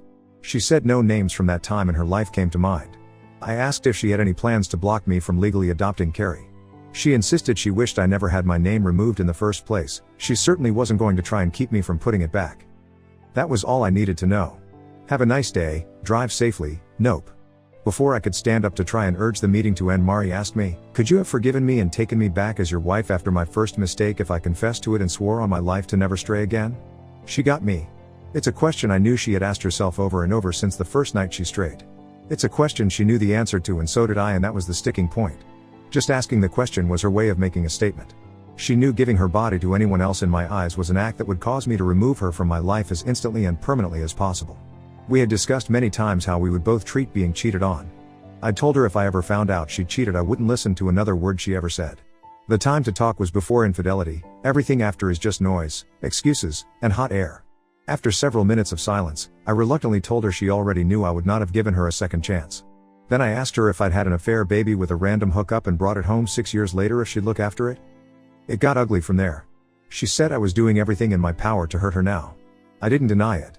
She said I'm not her parents and that I don't get to punish her for being bad in reference to the civil suit. I made sure she understood the divorce was to punish her. The civil suit was hopefully literal payback I was owed. She said I'd destroy the kids' lives to destroy her. I told her she looked like she'd been smoking meth, but after that accusation I had proof. She started to cry and tell me she loves me. I just rolled my eyes. Because her tears now garner no sympathy from me and only make me want to treat her even crueler. I promised her the kids would always be well fed and well dressed, but made sure she understood I didn't care if she starved or had to wear sackcloth. At one point in my life, I would have done anything and given anything to make her happy. I asked her if my all wasn't good enough for her to be faithful, what more I could have done for her to not betray me.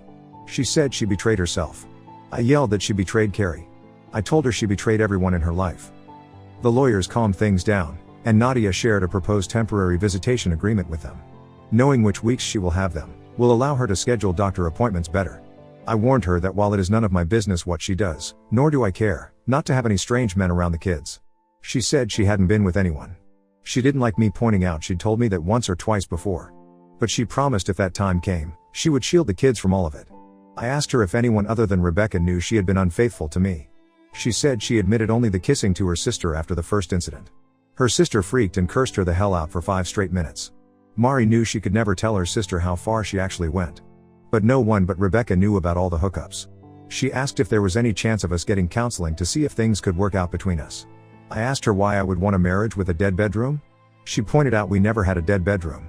I explained it was sure as hell dead now because I'd never touch her nasty ass again with a body count higher than COVID. Mari asked if I hate her. I'm not sure if that was a yes or no question, but with every fiber of my being, will have to suffice. So, there's that. And that's essentially where we are. Just waiting for the divorce case to go before a judge.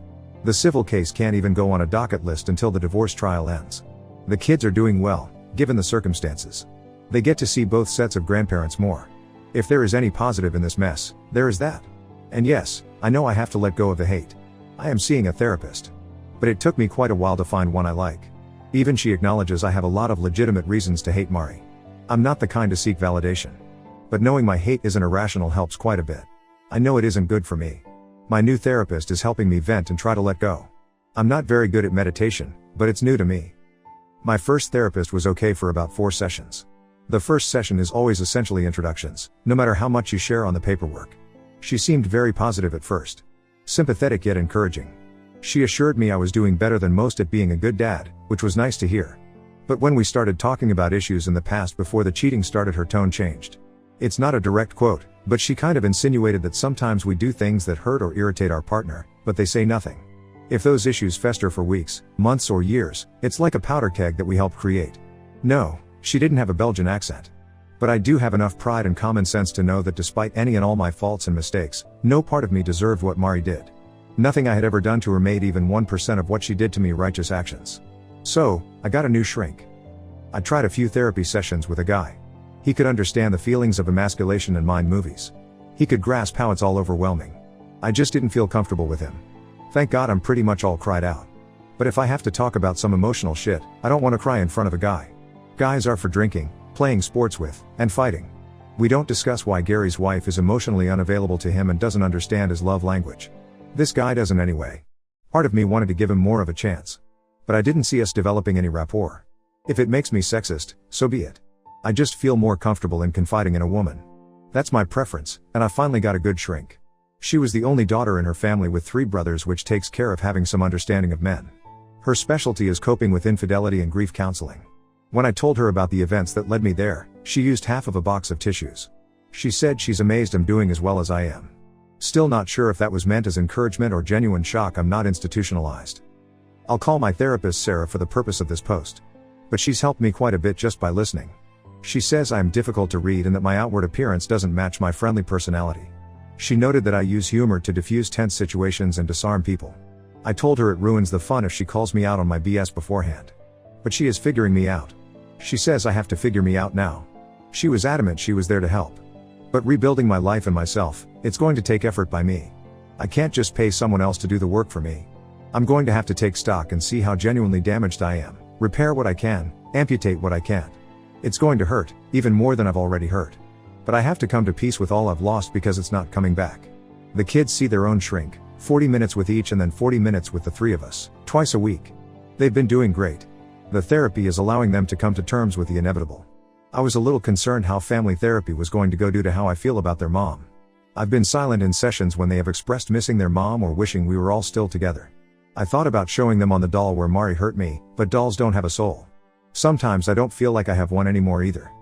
I have gone out of my way to try to be sociable and lean on friends. But given what I have ahead of me, small talk feels too trivial. I know friends are tired of me venting, I would be. I've tried to not go on a rant, but the betrayal still eats at me. It's still always at the back of my mind. Then of course if we go out for drinks, they are pointing out this girl or that girl. Like I know they are conventionally pretty, but I have no interest in getting to know them. And unlike my wife, the hygiene issues alone would prevent me from doing any hookup activity even if given the chance. Rest assured, none of these young ladies has left any of the establishments suicidal because they couldn't bed me. The lack of interest was totally mutual, nobody loses. But this hasn't just affected the way I look at women, it's changed the way I've looked at people. I feel like I'm second guessing everyone's identity and sincerity. Before all of this, Mari was someone I truly admired. It makes me question the other people in my life, both male and female, that I've admired over the years. She hasn't made me a misogynist, she turned me into a misanthropist. Despite any shame or guilt she feels for what she's done, I know carnal activity again with the next guy will be easy for her. She'll start eating better, gain some weight, and guys will be hitting her up in no time. My point is she'll move on sexually with ease. I can't do that. I won't do that. I already feel filthy inside and out knowing all the sperm, ball sweat, spit, and stink from other men she subjected me to. I feel she's defiled me, because I've been with her, I feel tainted. She didn't just kill any desire for her, she's killed any desire I have for sex at all. As odd as it sounds, Mari was it for me. She was beautiful, I didn't have a need to look at other women. And I thought what we had was special. Beauty just doesn't even register with me anymore. My mind knows better, but my subconscious thinks all women are like Mari and Rebecca. And that's my struggle, fair or not. I had someone send me a very supportive message of encouragement. Then they said they almost envied me as a soon-to-be single guy who is financially secure. He said I'd have no problems meeting women and would be perceived as high value. I thanked him for the support without conveying something that he would look forward to, would be a source of anxiety for me. I know people hook up left and right, all day every day and everywhere. That is between them and the people they hook up with. Not my thing, but more power to them. I wouldn't want a stranger, even a very attractive stranger, touching me. I'm a personal space kind of person. I cannot fathom meeting a stranger at a bar or on an app and interacting with them very little before getting physical. Knowing humans often then agree to go off somewhere, remove their clothes and have sex and see no issue with it amazes me. Obviously, in a world with Tinder and dating sites, my stance is the oddity. I'd be contemplating how long it had been since they'd done the very same thing with someone else. The vast majority of people are accepting of the hookup lifestyle. Mari's hookup numbers wouldn't be all that abnormal for the typical single woman these days. And I think most guys would behave that way if they could. I couldn't and wouldn't, plus, obviously never wanted to be with someone who ever has.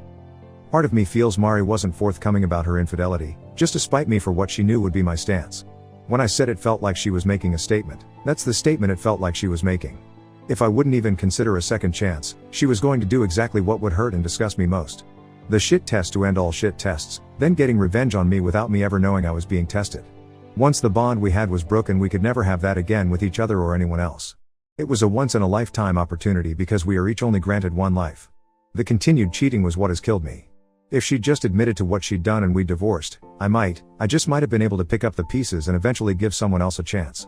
It's like she wanted to destroy me so there would be no way in hell I'd ever want to be with anyone again just because she couldn't have me back. Diabolical. And I don't care how many showers were taken and condoms were used, some foreign DNA made its way back to me. Disgusting. I hope her genitals rot out. When Mari and I had only had sex with each other, every action was a pure and beautiful act. Her first act of infidelity destroyed all that had been or ever could be, in an instant. Anyone outside a relationship physically engaging with either partner defiles and poisons the relationship forever in a nanosecond. It's like the relationship is a tall glass of cold milk. The second her lips touch the lips of another man, that was like placing one drop of India ink into the milk. It's just one drop, it's still mostly milk. Pay no attention to the rapid discoloration, it probably tastes the same, just go with it, right? But instead of telling me about the one drop of ink, she let me drink the milk. Not only did she keep letting me drink the inky milk, she kept adding ink. Some people are like a glass of milk with one drop of ink. Mari is now a glass of ink with one drop of milk. She's a defiled slut of no value as anything but a prostitute or a fluffer. The night she was conceived, I wish someone had run up and kicked her dad's testicles so hard they hit his spleen just so he couldn't reproduce again. The world would be a better place. The things most people get a rush from pertaining to new relationships cause me massive anxiety. I remember getting butterflies with Mari. The feeling made me nauseous. I even had to get used to someone as pretty as Mari whom I liked invading my personal space. It's not a self-esteem thing. She and I were both outgoing around each other but introverted by nature. Figuring out how to really kiss, feeling that closeness for the first time, I had to ease into it. Everyone thinks all teens are hormonal horn dogs, but she and I actually weren't. We very slowly progressed things physically as we learned and grew more comfortable. I was taught that was the way it was supposed to be. That's what I wanted. That's what she swore to me she wanted as well. The thought of trying to be intimate with someone new makes me cringe. But of course, now the thought of Mari is like the antidote to Viagra. It's all too much. I find myself ashamed more every day to be part of the human species. My life wasn't supposed to go this way. We had so many beautiful moments awaiting us as a family, but memories are destroyed, and those moments will never be. At the end of the day, I loved Carrie, but I had to let her go because our relationship was forced upon us from day one, against our will. By adopting her, I'm telling her if given the chance, because I have given myself the chance, I'll choose her as my daughter all over again. When the judge asks her if she wants me to adopt her, it will be her with all that love for me returning. Full circle. Things set right, or as right as they can be. I can never be her father. That title belongs to some guy walking around not knowing he has a 6-year-old daughter. But I'm the only dad she will ever know. Protector and provider, long after any legal obligation would have lasted. I've done what I had to do to keep my sanity even when others questioned my actions or accused me of being cruel. I've done what I thought was needed to allow Mari's 2 biggest victims to stake their claim to what was never truly theirs. I've made mistakes how I've handled things. I won't know they were mistakes until much further down the road. But I've done my best. I will try to do another update when I can once more issues are finalized. I apologize for the lapse between updates and the length. I will try to do better on both as I and the kids press forward together. Peace and thanks to all. Update 4. In an attempt to fulfill my promise to update more often with shorter posts, this will hopefully accomplish both. My apologies if any of my previous posts caused eye strain or an aneurysm. I assure you all that was never my intent. Someone asked in the comments of my previous post about Rebecca and if I've had any interaction with her. Just so no one has to go back and read that response, I will explain where things stand here as well. I have not seen or communicated with Becca at all since that fateful morning. I do not know how prominent she now is in Mari's life. I don't know if they have had any contact, but would imagine they have. The kids have not mentioned Rebecca at all. What they tell me is the extent of what I know, which isn't a lot. However, a few weeks after all hell broke loose, I confided in an old friend exactly what was going on. I chose the friend I did because his wife is a notorious gossip. She too is a good friend of mine. So, I didn't feel any guilt for using one of her negative traits for my benefit. To those that don't know, Becca owns her own salon that employs 9 people besides her, when fully staffed. Since word slowly spread through the friend group, 2 stylists have left Becca's salon. I cannot know if they left for greener pastures or as a protest for her role in my marriage failing. But I can hope. When things are finalized, I will be airing her dirty laundry freely and often. If that causes some people to not want to work for her or visit her salon, that's great. But I will have to wait to verify if my actions bring her any misery. One thing of note is that I ran into Mari's sister in the grocery store. She hugged me and apologized for her sister's stupidity and immorality. I have no doubt many here would have told me to have no contact with her since she is of the enemy camp. But I have always liked Mandy and her husband Doug. So, I invited them over with their children to enjoy the pool. We cooked out and Doug looked after the kids and the grill while Mandy and I talked.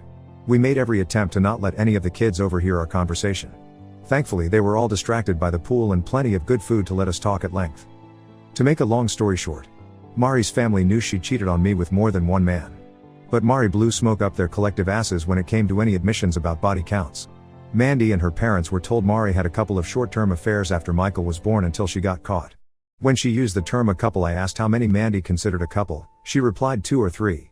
I went and got the folder containing just text exchanges between Mari and guys she'd sexted for Mandy to view. As she perused through the pages, I explained we were able to verify 47 different guys Mari had engaged in sexual activity since Michael was born. I made sure to explain that those 47 were just the tip of the iceberg since we knew she had often arranged ONSs via various phone apps.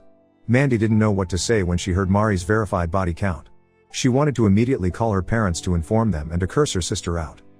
Mari's lack of being forthcoming about the number of men she cheated with was enough bad news to wrap her head around. Then I put 2 and 2 together and realized nobody in Mari's family had yet been told I am not Carrie's father. I'm not sure who was more pissed off about that fact, Mandy, or me. But Doug had to stop grilling to attend to his wife due to the tears she couldn't hold back. She walked around to my side of the picnic table and gave me a hug as she told me repeatedly, she was so sorry. Doug was stunned. He gave me a pat on the back after making sure Mandy was okay and told me we'd go out for drinks later that week. My soon-to-be ex-wife may be a piece of dog shit. But her family and the people that married into that family seem to be as good as gold. But I will continue being cautious about how much trust I allow.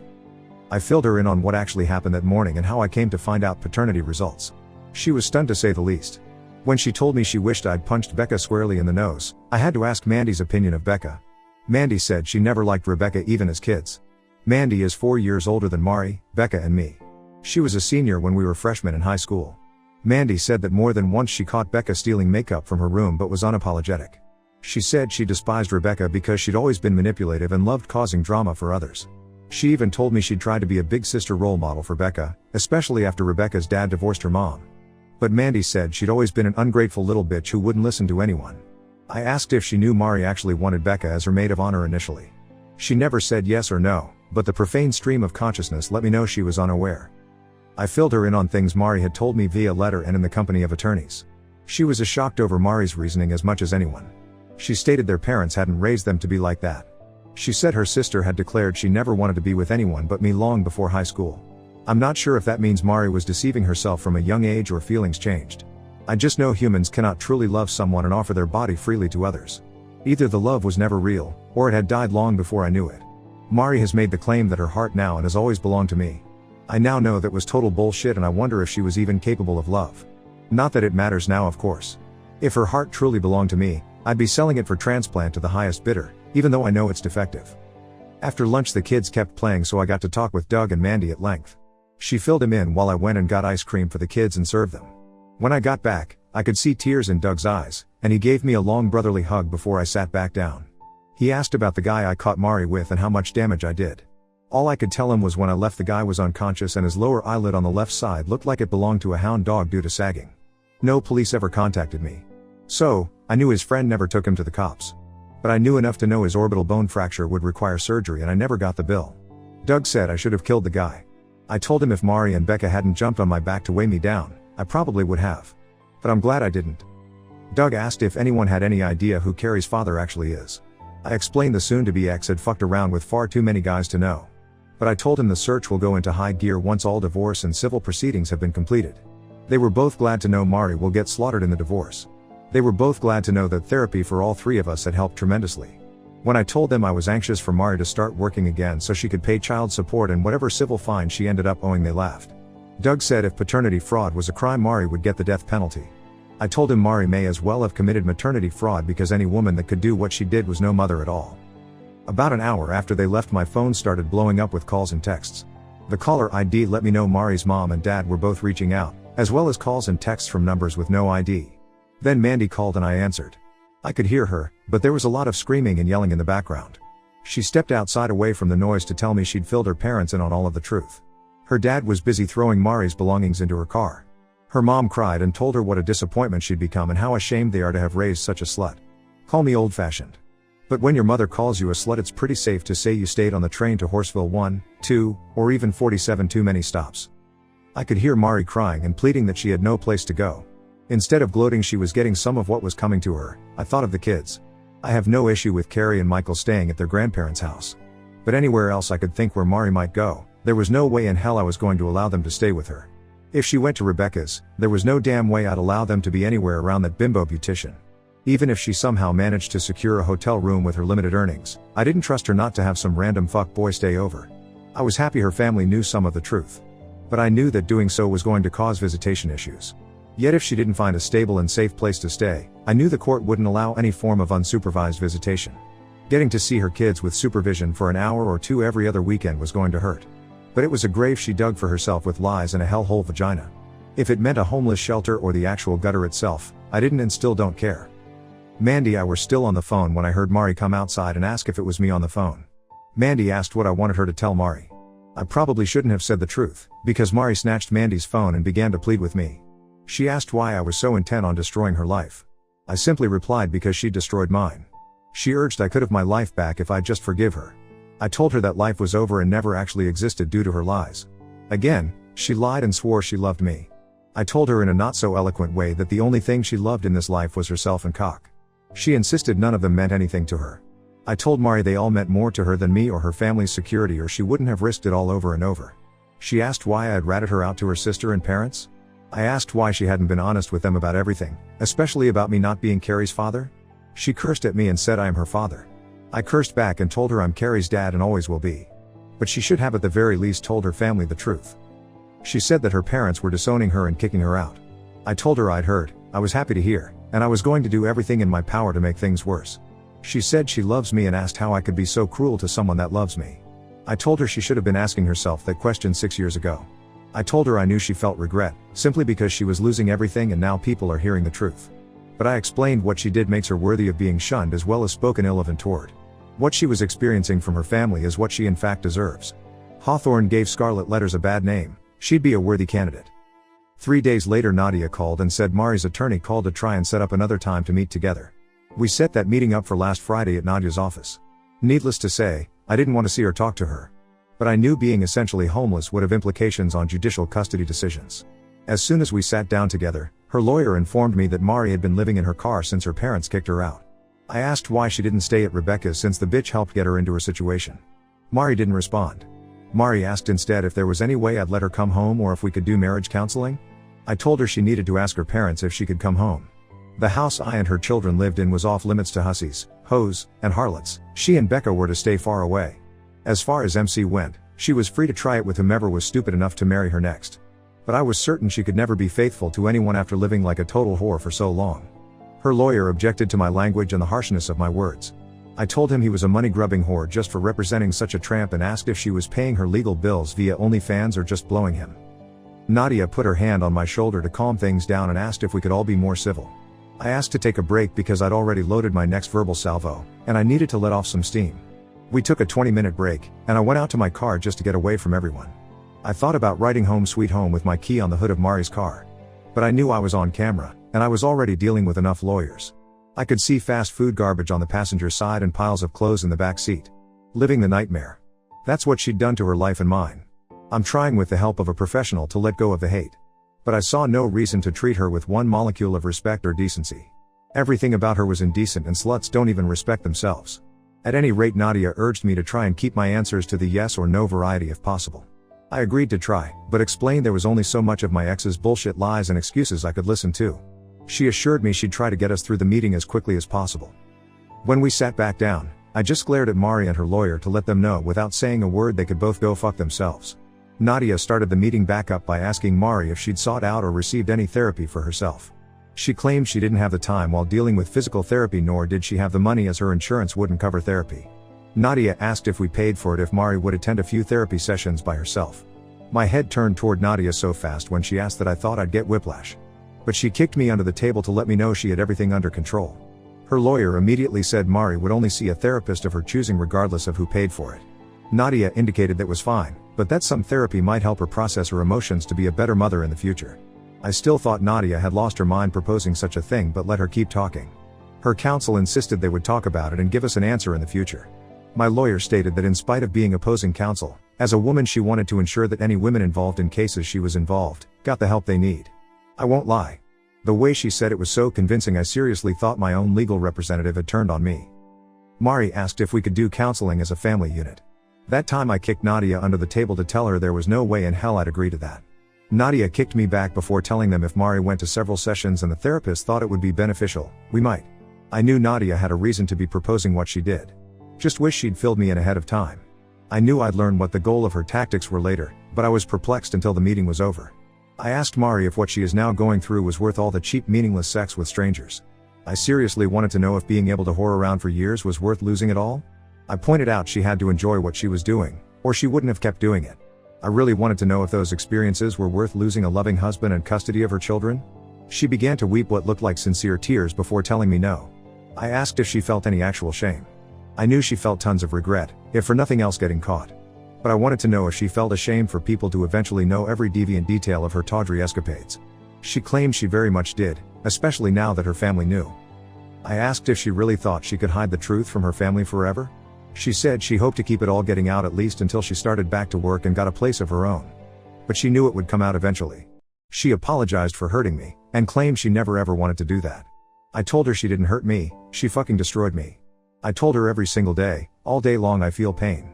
It's in my soul, but I can feel it in my joints, my muscles. But Advil brings no relief. My heart is so broken that when she poisoned my soul it seeped into my appendages. On a good day I feel numb.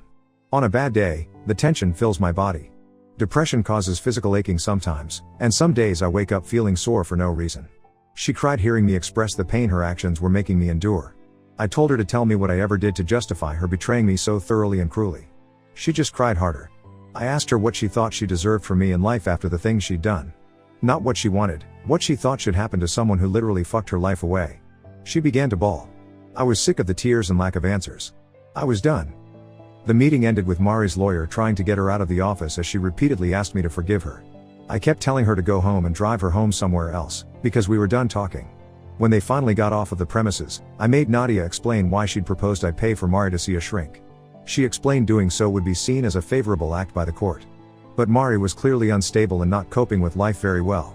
If a professional recommended or insisted she need to be hospitalized for her own good, well, c'est la vie. In a distraught state, it is very easy to get yourself institutionalized, at least overnight. Allowing her to see a professional might get her some help, but it also might help us when they see how frazzled she's become. She deceived me for more than 6 years about my entire life. I feel no guilt in not revealing my true intentions of why I actually want her to see a shrink. If she thinks family therapy is a possibility to get her to go, so be it. Mari is good at digging her own grave. I hope that continues. Yes, I realize this was by no means a short update. But it was as condensed as I could make it. The kids are both doing well. Michael is playing baseball as a pitcher since he's the tallest on his team. He does well from the mound and played even with the larger strike zone. I'm taking him along with Doug and his 2 sons to see the Sox play the Tigers next week. Miss Carrie is as beautiful and sweet as ever. She loves the pool and it's been great having friends over with their kids to enjoy it. I want to raise 2 kids that are too busy with life to have their nose pressed against a phone. That may warp them to the point they feel out of place in society. But they'll be my warped kids. Thanks to all for the kind words and support. Every day seems like it brings a new challenge. But knowing I have so many who have my back means more than words can express. Peace and thanks to all. Edit. A few people got the idea Mandy and her parents knew Mari had cheated on me before I knew. I told her parents about catching her cheating the same morning I told my parents. They knew nothing of her activities before I told them. I did not find out until later Mari had cheated with multiple men, one of which is Carrie's father. I was the one to inform Mari that I am not Carrie's biological father. I just assumed she'd told her family. When her dad referred to those men, I assumed he knew she'd been with enough guys to give her vagina its own Yelp rating. I love her family. I don't want them to hurt any more over this than they have too. I had and have no desire to put salt in their wounds. Mari admitted to a couple short-term affairs to them, that's it. I was trying to protect Carrie and assumed she'd discreetly tell her family. I cut off contact with them and had been communicating via Jessica and Nadia. Until I ran into Mandy, I hadn't had a sit-down talk with anyone in her family. We came to find out Mari was hoping it stayed that way. Sorry for the confusion. Final update. A few weeks ago, I signed into this throwaway account for the first time in almost a year. There were many messages and comments inquiring about how the kids and I are doing or how things turned out. A very large part of me wanted to ignore them all, sign out, and never log in again. Because I have managed to get back on course with my life and my children's life, and dwelling on the past only hinders forward progress. But the advice I got from Reddit was supportive and helpful from the start, all the way through several episodes in my life when I was at my lowest points. For those people that assisted me so well and showed me such kindness, I will make this final update. Because I do owe a huge thank you to the many who helped me navigate the minefield I didn't yet know I was living in. It's been so long since my last update, most readers will have completely forgotten my posts, which is totally understandable. Previous links and a TL/DR will be posted at the bottom. This will be a long read, and for that I do apologize. But much time has passed, and many events have occurred, to the point where this can't be explained in 2 or 3 paragraphs. Because things have now been finalized beyond what I ever imagined or intended. When I last posted, my soon-to-be ex-wife Mari had been kicked out of her parents' house for neglecting to tell them I am not the biological father of our daughter Carrie. I had informed them I'd caught their daughter cheating the same morning I told them about our wreck. However, she had not revealed to them that the guy I caught her with was just one in a long line of men with whom she cheated. Mari had been forced to live in her car because she had nowhere else to go after being disowned. Meanwhile, I was in the process of attempting to legally adopt Carrie, after having the court adjudicate I am not her biological father. And my attorney Nadia was attempting to get Mari to see a mental health professional of her choosing, in the hopes it might benefit me. Nadia recommended 2 local psychiatric practices to Mari's lawyer, saying we'd pay for her sessions, or she could choose any other therapist she wished to see. I had some major misgivings about having to pay for the sessions or doing anything that might actually benefit Mari. If you learn nothing else from my experience, take this advice to heart: love them or hate them, always listen to your lawyer. To make a long story short, Mari chose a local psychiatrist who instantly recognized she was mentally unstable. For her own well-being, she committed Mari to the local hospital's psyche ward overnight for observation. That overnight stay became many months under psychiatric care in hospitals. Due to confidentiality rules within the medical field, I never heard her actual diagnosis. But her attorney said each time he saw Mari she was heavily sedated and out of it. Those initial months she spent trying on designer straitjackets delayed the finalization of the divorce and child custody hearings. However, since Mari was not contesting and her counsel could stand in as her representation, there was no delay in my attempt to adopt Carrie. As sad as everything had recently been for me in my life, hearing that judge question Carrie and listening to her responses made me so unbelievably happy. Carrie didn't know she had ever been declared not my daughter by the court at my behest.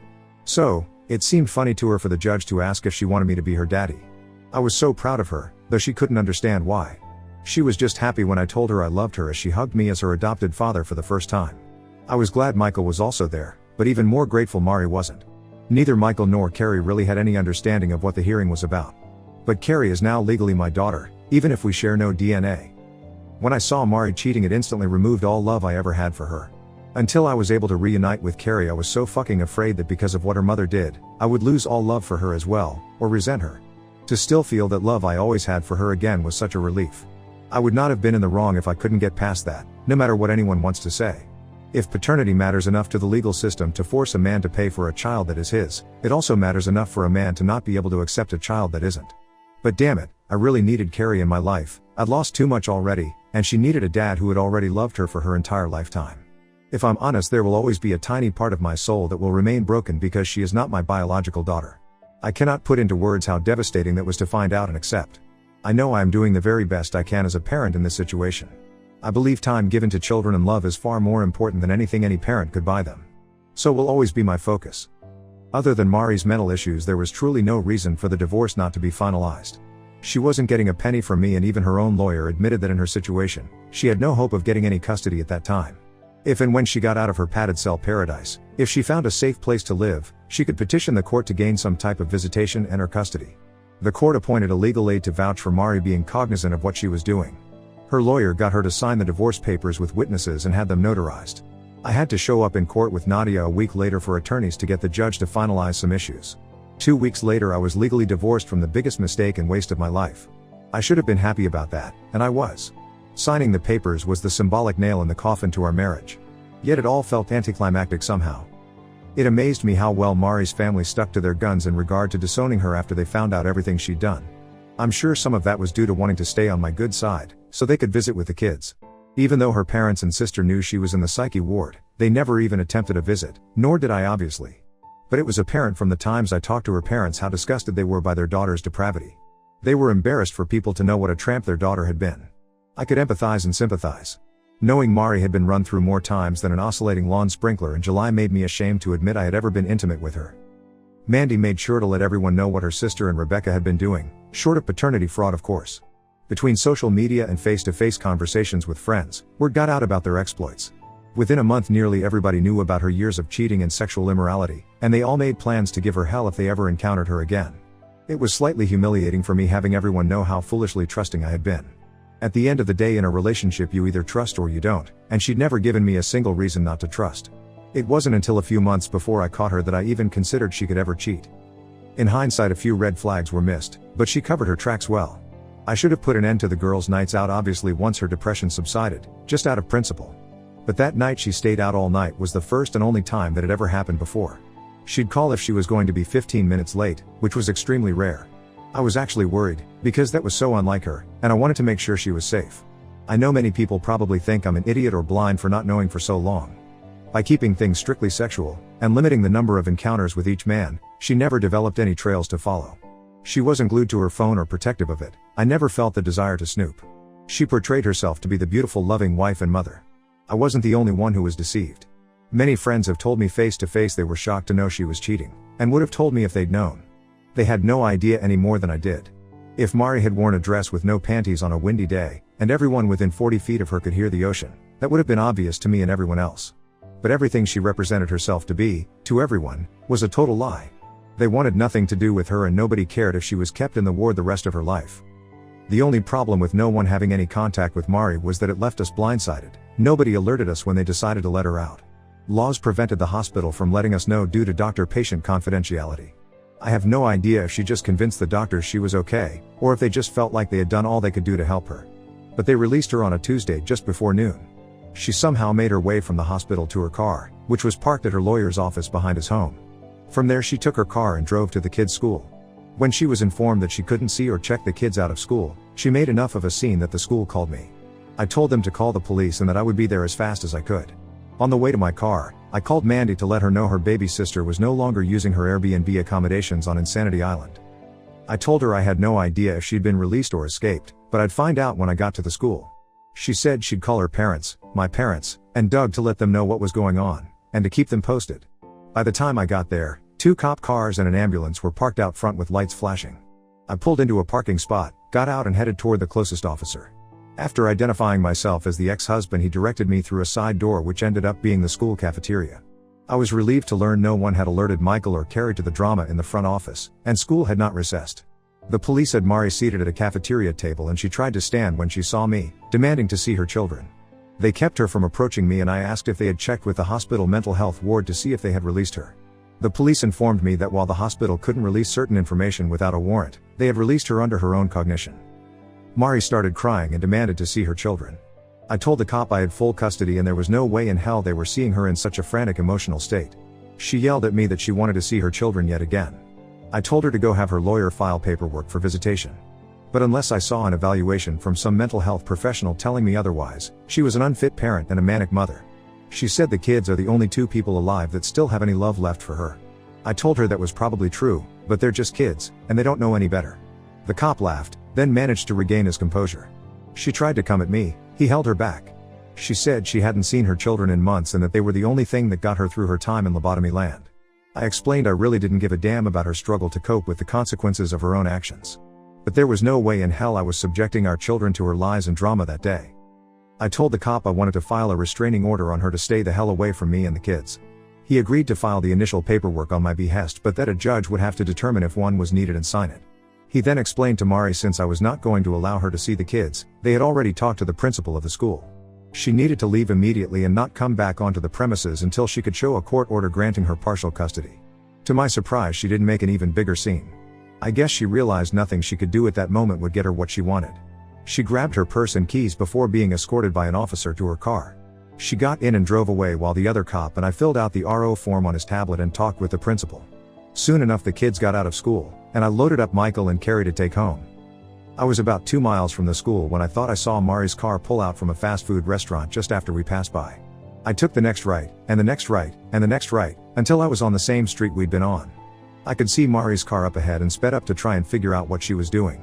She was oblivious to the fact I'd managed to maneuver my way behind her. It was obvious she was looking for someone, and that very person was observing her. The kids didn't even recognize her car ahead of them. Thankfully, a Reddit user had urged me to get front and rear cameras with audio recorders installed in my vehicles. That gave me all the evidence I needed to prove Mari was stalking me and the kids even after being warned by the cops to stay away. I went straight to the police station and showed the magistrate footage of Mari waiting for us to pass by, pulling out and then losing us. She assured me the evidence would be submitted to the case judge, and I should hear I've been granted the restraining order sooner than later. In 2 days while I was at work, I got a call from the police saying the restraining order had been filed and served that morning. They told me she was to stay 200 yards away from me and the children at all times. She was forbidden from contacting me or the kids in any possible way except via her attorney to my attorney. I was directed to immediately call the police if she did anything to break the RO. I felt some relief that at least I had the law on my side. But I fully expected her to ignore the restraining order by trying to contact me or the kids. To my surprise, nobody heard anything from Mari. Her sister said she had not tried to contact her or her parents. I fully expected her to seek out some type of free legal assistance to file for partial custody, but no one ever contacted Nadia.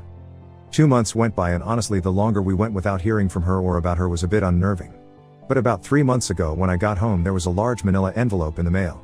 The address was handwritten, and the return address only said Sydney, Australia. The voided stamps were Aussie. I truly couldn't imagine who had sent the envelope or why. But inside was an extremely long letter from Mari explaining where she was and assuring me she wouldn't be coming back. I was stunned when I got the letter, considering the postmark from so far away, and who it was from. The things she said in the letter probably left me even more astounded by her evil hedonistic rationale that allowed her to sleep at night. Her maniacal manifesto filled in many of the gaps about what she'd endured and what led her there. She explained that she essentially had a nervous breakdown during her initial therapy session.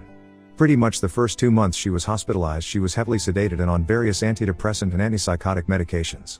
She said for the longest time when she got there, she just wanted to die. Via therapy and by going to group discussions, she talked through her issues in an attempt to understand why she did what she did. She said the other patients in the group discussions kept looking at her like she was a complete dumbass for throwing everything away. They'd come from broken homes, abusive relationships, backgrounds with substance abuse and violence. Her life had been as easy as pie compared to their life struggles. When it finally clicked in her warped little mind how badly she'd screwed up and that none of her old life was coming back, she had another breakdown. Her first breakdown was due to facing her past, the second due to facing her future, or lack thereof. She went on to explain her feelings of loss and heartache in some half-assed attempt for sympathy. Mari had the audacity to claim that the morning I caught her cheating, what upset her was knowing I instantly didn't love her anymore, and never would again.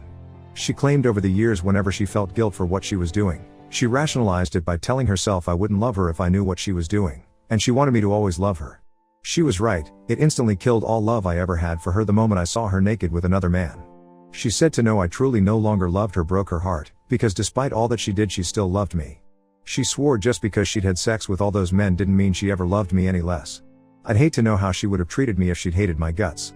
She had the audacity to call me her best friend and soulmate. She had no desire to have any romantic connection with anyone but me.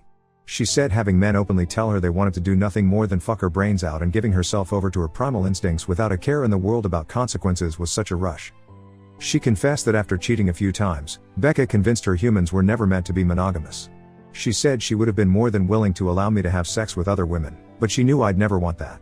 She said being able to hook up with some guy she met at the store and be home to make dinner, made being just a mom and wife feel less hopeless and mundane. She tried to quantify that I somehow benefited from her having other sexual partners, because it taught her to be a better lover when she was with me. I would have far preferred a completely dead bedroom than being married to a wannabe sorority slut with a tramp stamp of the word next and an arrow pointing down. And what kind of guy would stick his dick inside any woman that gave it up that easily? Those guys are just worthless whores too. Next time go break one off instead of helping to break up a family. Call me old-fashioned. And I'm sure a lot of people that have read my story have called me that and far worse. But if you feel you need to explore your sexuality and be wild, that is your decision, you are completely entitled to do it. It seems today very few don't live their lives that way. But the time to explore and hook up is long before you have children. The time to do that is way before you marry.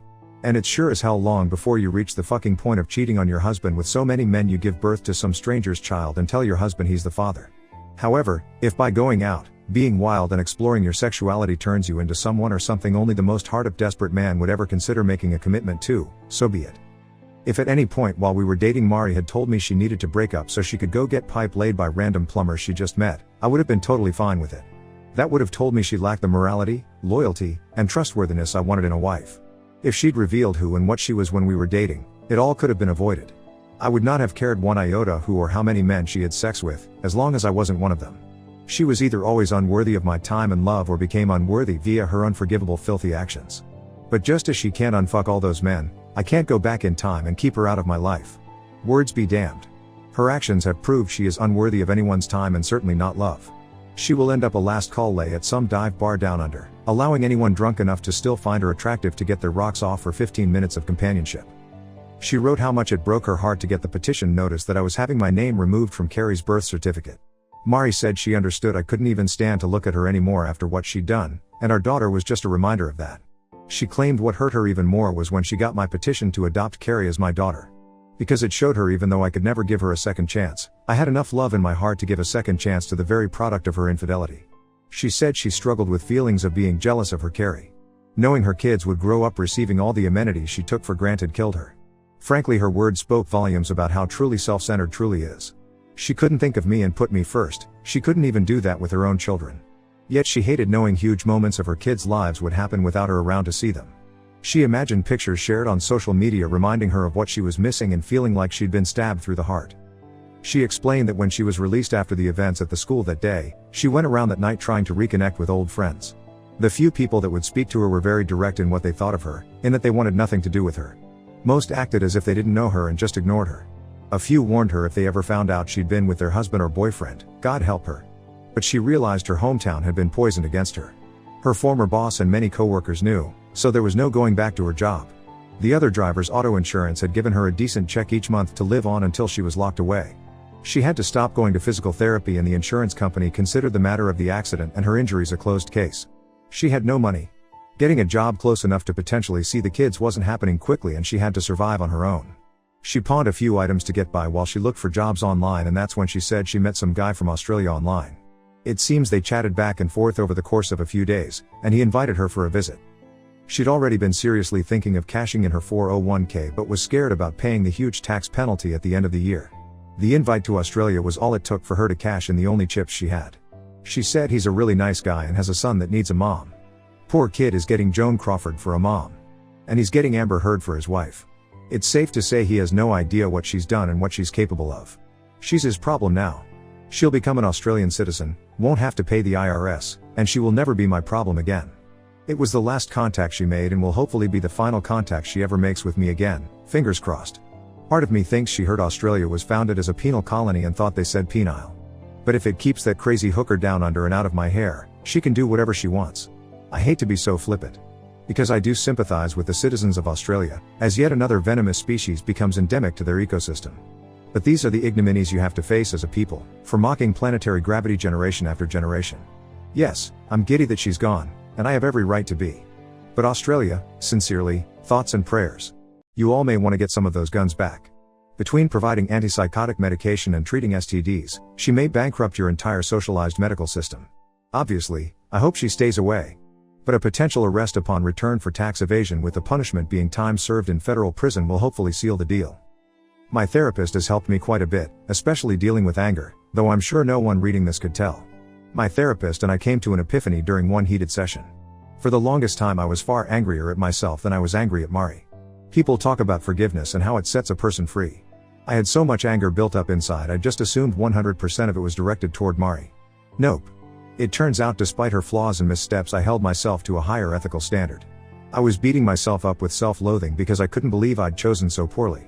Yes, Mari was the deceitful lying whore, but at the end of the day I chose that whore and fucked my own life up. I can say without a doubt I would be much better off having never loved Mari, and that Lord Alfred Tennyson was a fucking idiot. Lots of people asked about Rebecca. I found out that after Mari was kicked out of her parents' house, she did in fact go to Rebecca's. Apparently, my ex thought Becca owed her a place to stay at the very least after contributing to our marriage failing. Rebecca seemed to feel like all she had done was to enable Mari to do what she actually wanted to do and didn't owe her a damn thing. It's an interesting debate topic, one which apparently got heated. I have no idea who won, but that friendship ended with a lot of hair pulling, profanity, and punching. Either way, word got out Rebecca had been involved in destroying my marriage and things got rough for her. I don't use any social media. No, I don't consider Reddit social media. But I'm told she was unfollowed, unfriended, and harassed online. In real life 2 stylists quit her salon due to what she'd done. The ones that remained all had customers asking how they could still work there or if they'd change salons too. It took a month or 2 until she couldn't pay the lease and had to close up shop. The last anyone heard, Rebecca was working at her brother's restaurant in Connecticut as a hostess. When she left town, I wanted to have her condo bulldozed like Forrest Gump did to Jenny's childhood home due to all the heinous sex acts that occurred there. But the neighbors in the other 2 units weren't too keen on that idea. Quite a few people insinuated in comments that there was chemistry or something going on with my lawyer Nadia and me. I thought they'd been doing meth. Turns out, I am as oblivious as always when a woman is interested. After the divorce had been finalized, since she wasn't representing me in the civil suit that never happened, I went for drinks with her and several others in the practice to celebrate. As others left one by one, she said she had to talk to me about one more matter before I left. I assumed she was going to ask for a good review on the practice's website or something. She surprised me by telling me after working on my case she truly appreciated how loyal and dedicated I had been to my wife, and still am to my kids. She admitted over the course of the divorce she'd grown attracted to me but couldn't say anything as she had been my lawyer. She confessed I was very hard to read, and she couldn't tell if I had any attraction toward her at all. But she knew a good man when she saw one and she was going to shoot her shot. It was flattering to hear, especially after you've learned you weren't enough for your wife not to cheat with enough men to field 5 football teams. And Nadia even told me long before I gave her a well-deserved huge bonus check. So as distrusting as I am, I think she was being sincere in what she said. She just told me if I ever wanted to go out and have a drink or talk to give her a call. Nadia is a beautiful woman. I don't think any guys could refute that except for the visually impaired ones. She's brilliant, genuinely talented, she has her shit together. It's pretty obvious she goes to a gym quite frequently. Lawyers like to look good in the courtroom. And she dresses classy sexy, which the gentleman in me appreciates. At one hearing when she came into court in a pinstripe suit, I'm fairly certain the judge would have granted me custody of his kids after he saw her. Even as jaded as I might have to admit she would be a fantastic catch for any guy she chose to date. But for me, that, or any other juice, is just not worth the squeeze.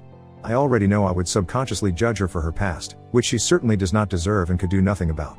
And unfortunately, any women I felt an inkling of interest in would be subject to that same unfair judgment. I had plenty of dudes message and urge me to go on a dating app and hook up with some random, just to get past the fact Mari is still the only woman I've been with. Sorry to the guys that will be disappointed to hear, but I could never do that. A friend showed me the local Tinder prospects. I will not be downloading the app. If I had any desire to get banging my second bedpost notch out of the way, as one message suggested, I would have gone the Nadia route. It pisses me off knowing Mari took something I used to really enjoy and removed that activity from my life forever. Now just thinking back to our past moments of intimacy make my skin crawl knowing she was doing those very same things and far more debased with many other men. In the eyes of most people in Western society today, the fact I've only been with one woman would either make me a prude or hard up. Yet I feel as filthy as a Victorian-era London streetwalker just to the knowledge I've had sex with Mari. She took everything that made sex special to me and made it impossible for me to experience again.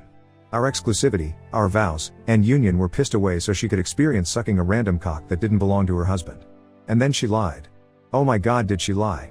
Because she lied, for the longest time I'd think back to any positive thing she ever said about me and believe it to be a lie too, just because she said it. She made me doubt my sanity, my parenting, my strength, and my worth. I don't want to ever go back to that. I won't go back to that. I have no one and yet I'm still living.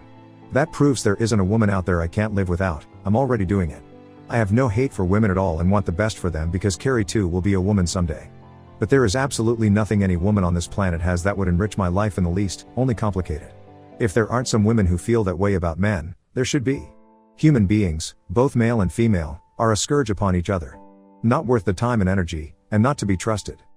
Many people ask questions pertaining to finding Carrie's biological father. I have done quite a bit of research into DNA ancestry sites. My biggest issue is that if there is an existing match, the companies also alert the other person. If Carrie took a test which revealed a cousin, an uncle or even her dad, I'm her protector, I don't want anyone to come looking. She's a healthy child with no apparent genetic defects, so I'm going to wait quite a while to do any testing. My mindset as of this day is to wait at the very least until her mid to late teens. But I could envision waiting until her 20s to let her make the decision. Honestly, I've also considered never telling her I'm not her father. Truly, if there is any advice I could still use from Reddit, it would be questioning at the end of the day what would truly be best for Carrie? Do you think never telling her now after all that has happened would be a good or bad thing? Should I wait until she is a teen or an adult at 18 to tell her and begin the search? I'm not worried about me, I already know the truth.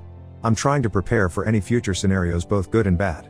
How likely is it she will have some medical condition she will need to know her paternal medical history? Please know, any DNA genealogy testing will likely happen several years down the road at the earliest. With her mom out of her life so recently, I don't want to do something that could make her feel less secure, safe, and confident in her own identity, and mine. It's odd to be in the situation I am, and to sincerely hope both kids took after their fathers. In closing, I want to thank Reddit user Kranik in particular for the advice given to me through my ordeal. You probably aren't 187 years old, but even if you are wise far beyond your years. You were able to analyze my ex and predict angles I was leaving open for her to attack. And when you said she was desperate, I believed you, but damn. In the end, Mari literally fucked around and found out. Thank you for assisting me in every way to help her find out. To the many others who pointed me in the right direction or sent me an encouraging message, I thank each of you.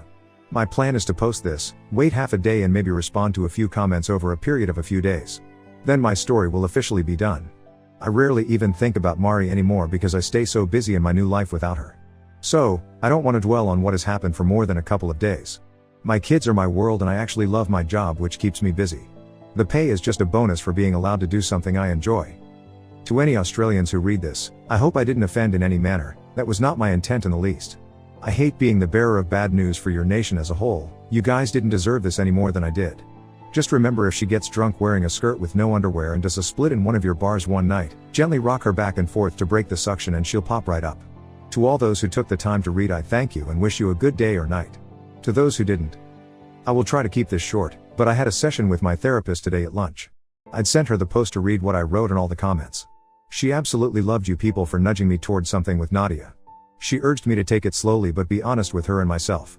So when I got out of my session, I called Nadia and asked if I could drop by to get her expert opinion about a few things. After dropping the kids off at their grandparents', I stopped by the firm to talk to her. Again, I have no game because I never had to develop one. I don't know how to flirt. I'm just me. All I have is kindness, humor, and sincerity. When she realized I had no legal issues I needed to talk about, she got a wry grin on her face. I told her I'd been doing a lot of thinking and talking with friends since she and I talked. I told her I am 100% scared as hell to open up and give her a chance. But I'm also 100% sure I need to man up since she was woman enough to shoot her shot. I also said, I couldn't envision how things would work out because of our differences. When she inquired which differences, I mentioned the kids and that she has none. She said she has enjoyed meeting my kids and asked if I had issues with her not being a mom yet, which I didn't. I said I had a little concern her being so petite and me so tall that I might accidentally hurt her being clumsy or something. She promised me she was pretty tough and said big things come in small packages. I was nervous and replied that I wasn't wanting to have sex just yet, but appreciated the offer. She blushed and laughed really hard. At least she gets my warped humor. Long story short, we both have Friday and Monday off due to the holiday weekend. So Thursday night I will drive us for dinner at a nice restaurant, then we'll go to a fantastic martini bar I know of. It's a first step, and while I am nervous, I do feel very comfortable talking to her and being around her. We're going to take things slowly. But I can't do this with an audience, so this will be my last post, reply or comment. If things work out, that's great. If not, I can live with that too. I just don't want to feel I'm letting anyone down if things don't work out in any way. So I hope you all understand. I really do. Thank you all for helping me get through the hell my life became and being in my corner. My therapist, thanks you too. May you all know love, success, and most of all peace for helping a stranger online pick up the pieces of his broken life. Bless you all.